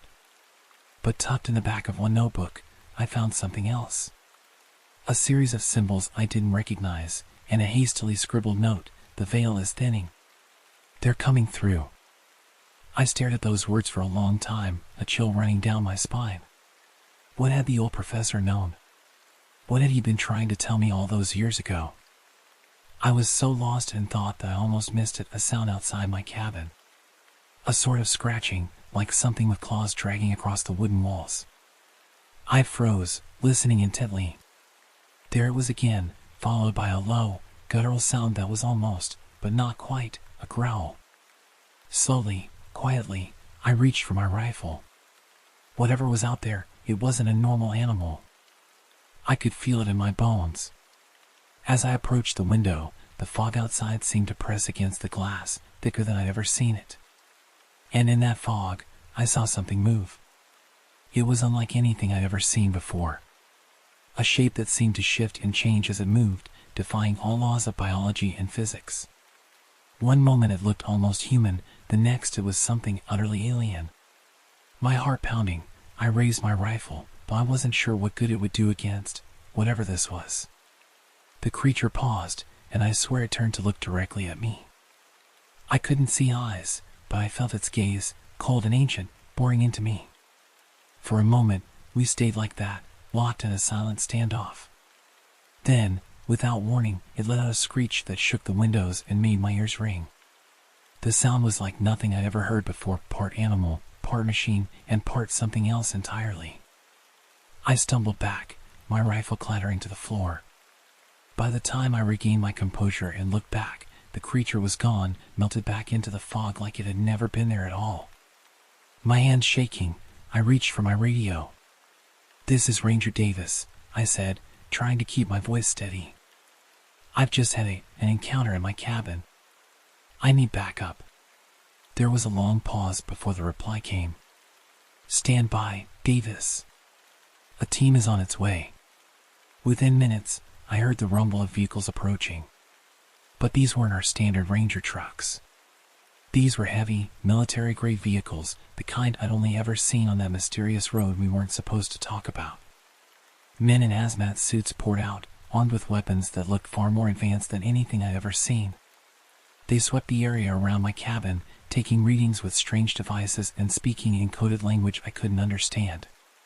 One of them approached me. "Ranger Davis? We need you to come with us." "What's going on?" I demanded. What was that thing? The man's face was hidden behind his mask, but I could hear the gravity in his voice. "That's classified, Ranger. But you're about to get some answers." They escorted me to one of their vehicles. As we drove through the park, I was struck by how different everything looked. The fog seemed to part for these vehicles, revealing glimpses of a forest that no longer looked familiar. Strange lights flickered between the trees, and more than once, I caught sight of shapes moving in the shadows that defied description. We arrived at a facility I never knew existed, hidden deep in the heart of the park. As the heavy steel doors closed behind us, I realized I was about to learn the truth about what we'd really been guarding all these years. The debriefing lasted for hours. They told me things that shook my understanding of reality to its core. Our park, it turned out, wasn't just a nature preserve. It was a containment zone, a place where the fabric of our world grew thin, allowing things from elsewhere to slip through. The fog wasn't just weather, it was a manifestation of this weakening barrier, a visual representation of the blending of realities. And our job as rangers wasn't just to protect the wilderness, but to act as the first line of defense against incursions from beyond. They showed me footage of creatures that defied description, entities that seemed to shift and change as you looked at them. They told me about the experiments they'd been conducting, trying to understand and control these phenomena. "Why are you telling me all this now?" I asked, my head spinning from the revelations. The man who seemed to be in charge, he never gave his name, looked at me gravely. Because the incursions are increasing. The barrier is weakening faster than we can reinforce it. We need every able body we can get, and you've proven yourself capable of handling the truth. He slid a folder across the table to me. This is your new assignment. From now on, you're part of our special containment unit. Your job is to help us keep these things in check, to protect not just the park, but our entire reality. I opened the folder with trembling hands, scanning the documents inside. New protocols, advanced weapons training, and most intriguingly, instructions on how to recognize and potentially communicate with entities from beyond. As I read, I couldn't help but think of Professor Blackwood. Had he known about all this? Is this what he had been trying to prepare me for all along? One more thing, the man said, interrupting my thoughts. Once you accept this assignment, there's no going back. You'll be privy to information that would shatter most people's understanding of the world. Are you prepared for that? I thought about everything I'd seen, about the years I'd spent in this park, always feeling like there was something more going on beneath the surface. I thought about the promise I'd made to protect this land and all who visited it. I'm in, I said, my voice firmer than I felt. The man nodded. Good. Training starts tomorrow. Get some rest, Ranger. You're going to need it. As I was escorted to my new quarters, I couldn't help but feel a mix of fear and excitement. The world as I knew it had changed forever, but I was now part of something bigger than I could have ever imagined. Little did I know, this was just the beginning of a journey that would take me to the very edges of reality and beyond. The next few months were a whirlwind of intense training and mind-bending experiences. I learned to use technology that seemed centuries ahead of anything I'd known before. We practiced containment procedures for entities that defied the laws of physics. I even began to understand some of the strange symbols I'd seen in Professor Blackwood's notes, a language, of sorts, used to communicate with some of the more benign interdimensional visitors. But nothing could have prepared me for my first real mission as part of the containment unit. It started with a routine patrol. The fog was thicker than usual that day, swirling and pulsing in a way that we now recognized as a sign of increased interdimensional activity. My partner, a seasoned agent named Sarah, and I were checking the perimeter of a known weak spot in the barrier. That's when we heard it, a sound like reality itself was tearing. A rift opened up right in front of us, a swirling vortex of colors that hurt to look at directly. And through that rift came something. It was massive, easily the size of a house, with countless writhing tentacles and eyes that seemed to look in all directions at once. As it emerged, the very air around it seemed to warp and twist. Sarah and I sprang into action, deploying our containment gear. Beams of energy shot from our devices, creating a field around the entity. It roared, if you could call that mind-shattering sound a roar, and lashed out with its tentacles. For what felt like hours, we struggled to contain it, to push it back through the rift.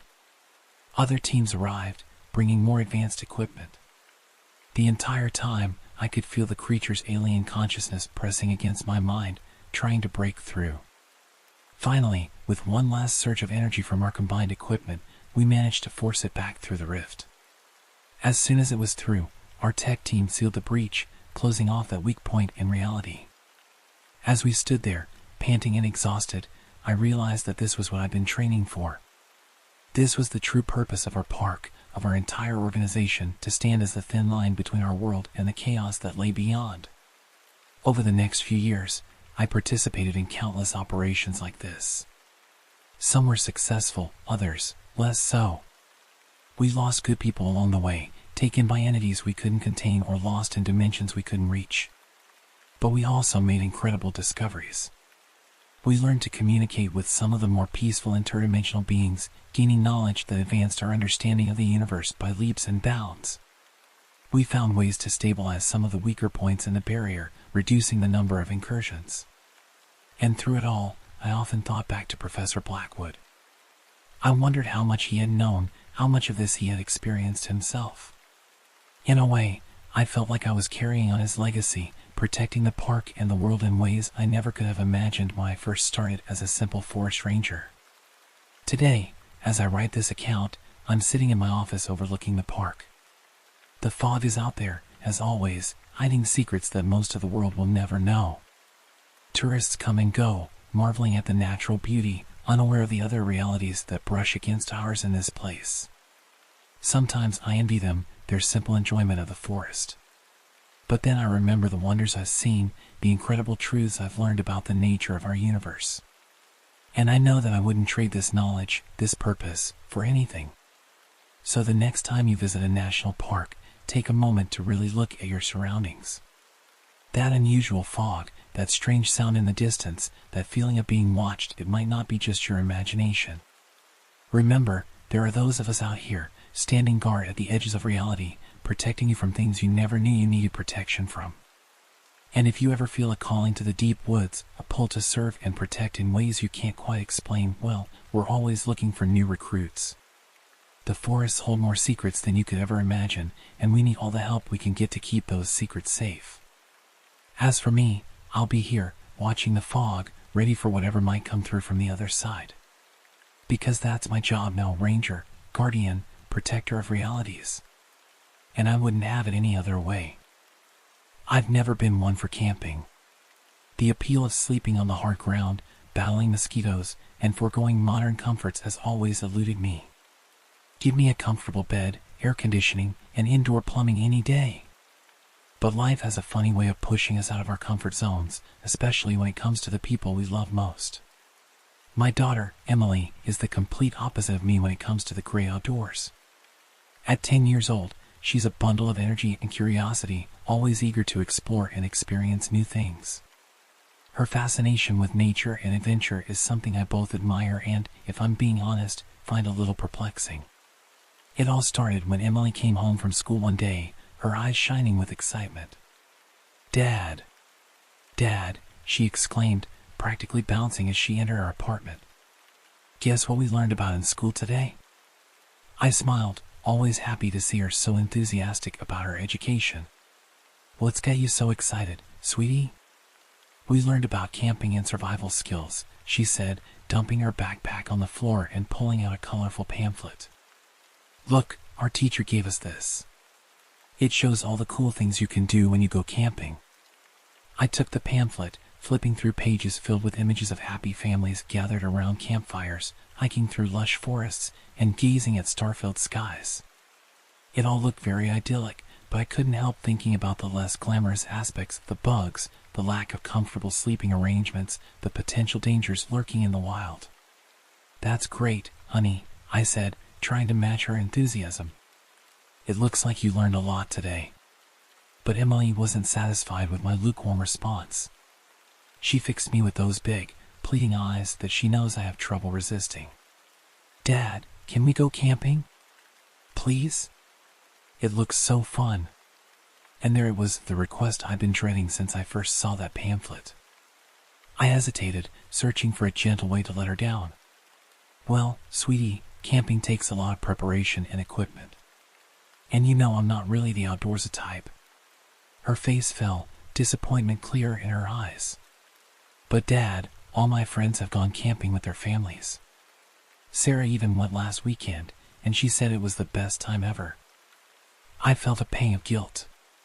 It was true that I wasn't the most adventurous parent, and I knew Emily sometimes missed out on experiences because of my preferences. I thought about my own childhood, how my parents had always encouraged me to try new things, even if they weren't comfortable with them themselves. Looking at Emily's hopeful face, I made a decision. Maybe it was time for me to step out of my comfort zone, for her sake. "You know what? Let's give it a try," I said, barely believing the words coming out of my mouth.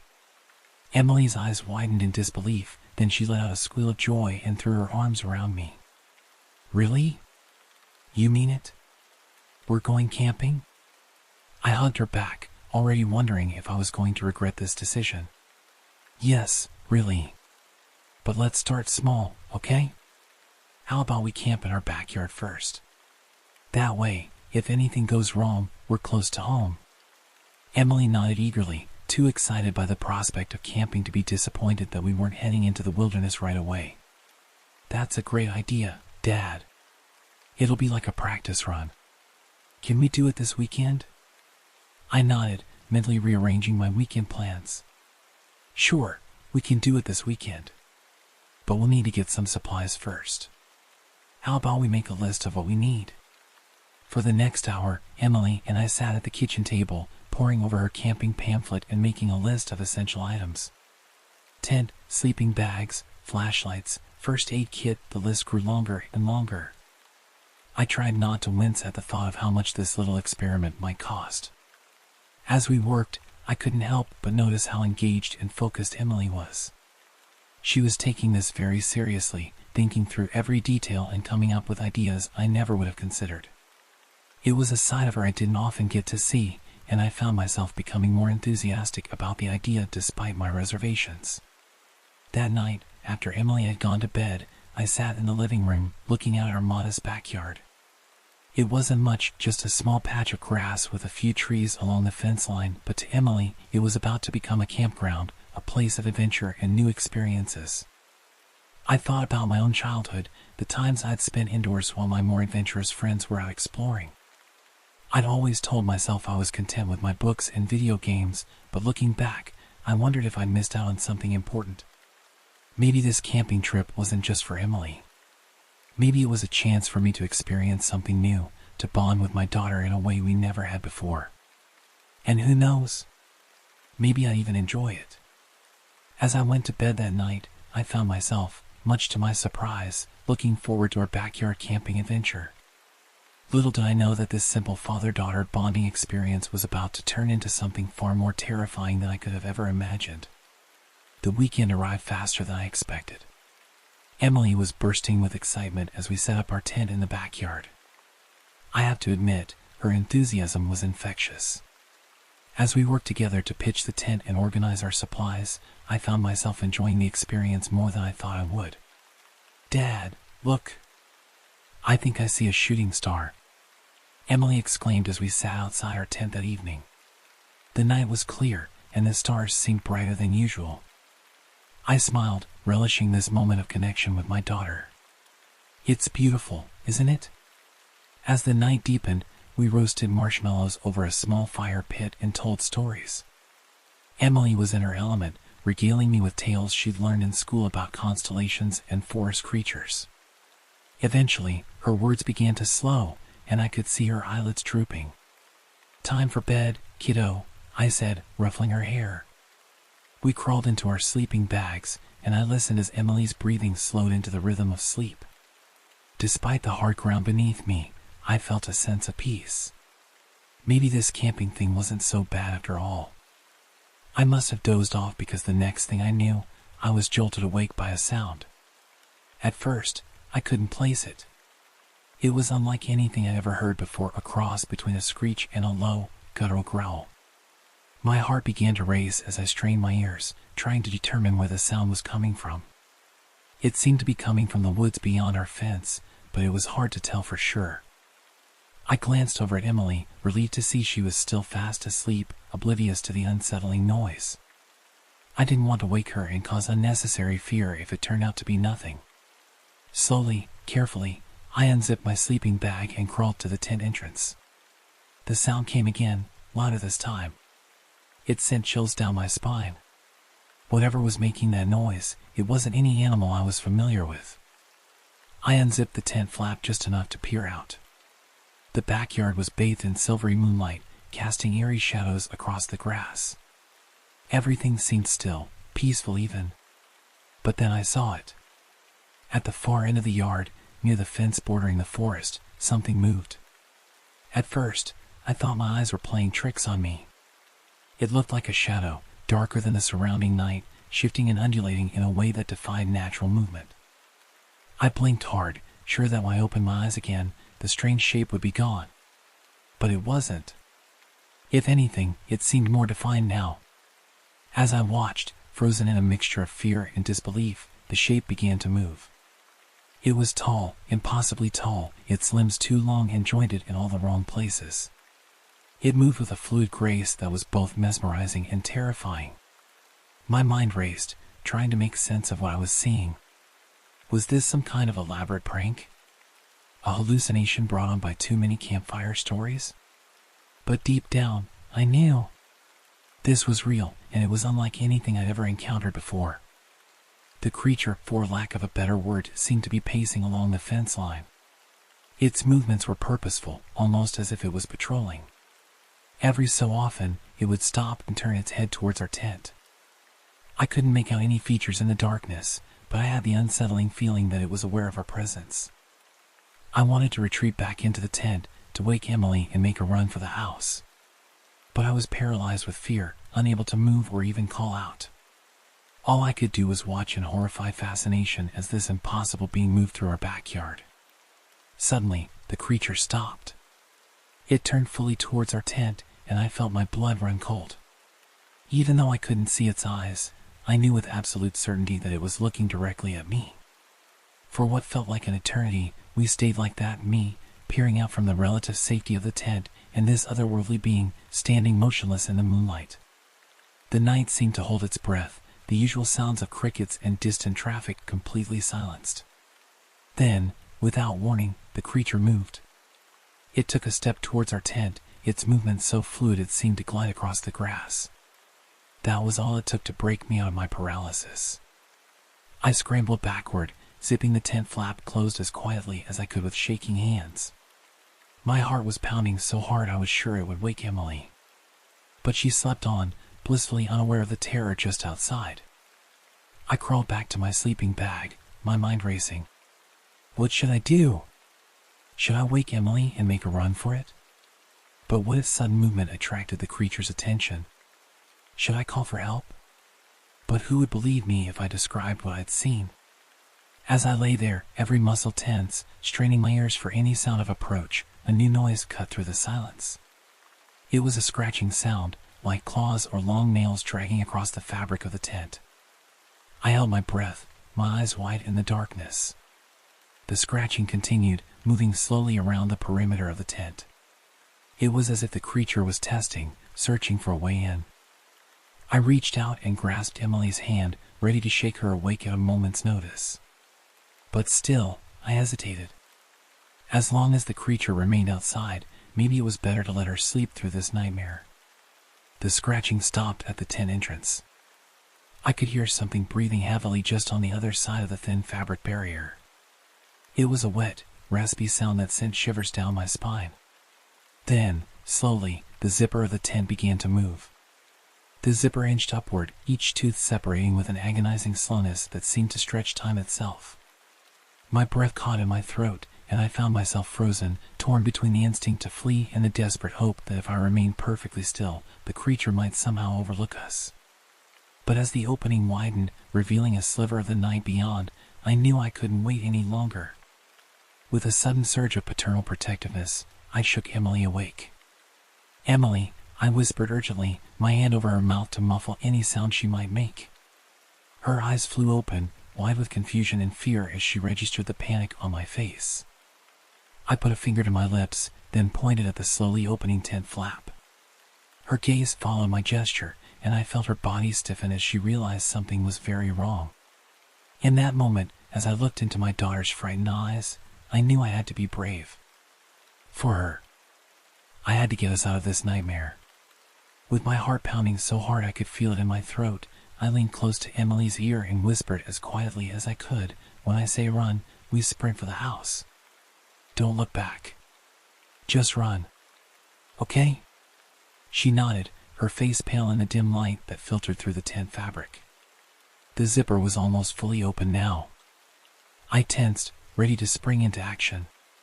Just as I saw a long, pale hand begin to push through the opening, I shouted, "Run!" We burst out of the tent, catching the creature by surprise. In the split second I allowed myself to look, I saw it recoil, momentarily stunned by our sudden appearance. Emily was ahead of me, her small legs pumping furiously as she sprinted towards the back door of our house. I was right behind her, my eyes locked on her back, willing her to go faster.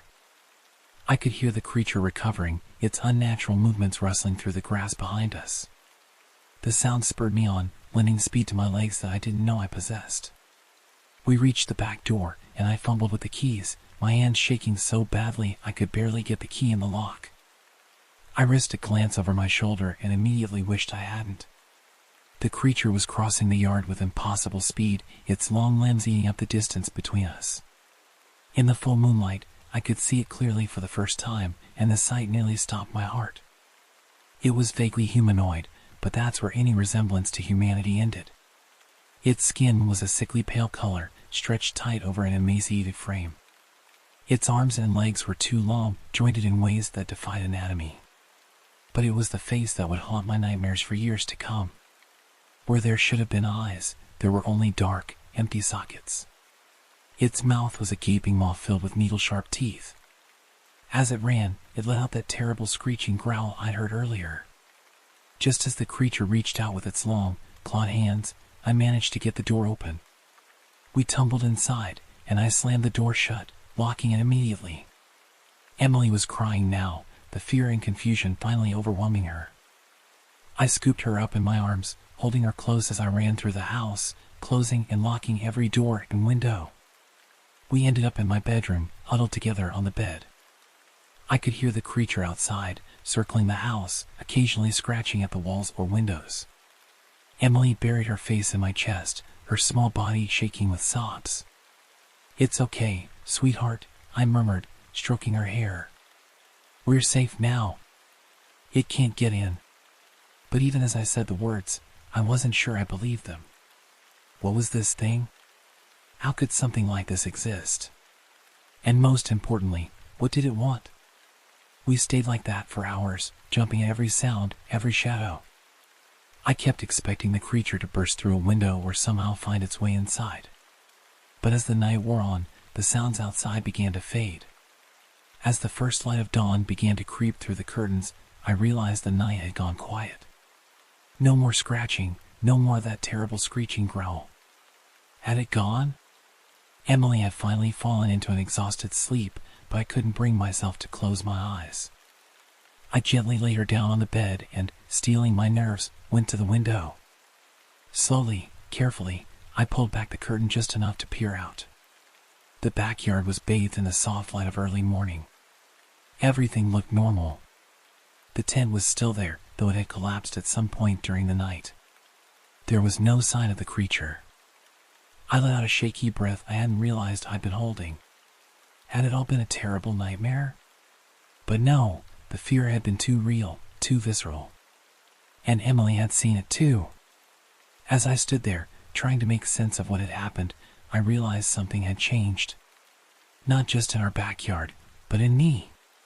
The world suddenly seemed much larger, much stranger, and much more dangerous than I had ever imagined. But as I looked back at Emily, sleeping peacefully on the bed, I also realized something else. I would face 1,000 such creatures to keep her safe. Our camping trip may have turned into a nightmare, but it had awakened something in me, a fierce protectiveness and a determination to be the father Emily needed, no matter what terrors the world might hold. I knew that life would never be quite the same after this night. But as I settled back onto the bed, pulling Emily close, I also knew that whatever came next, we would face it together.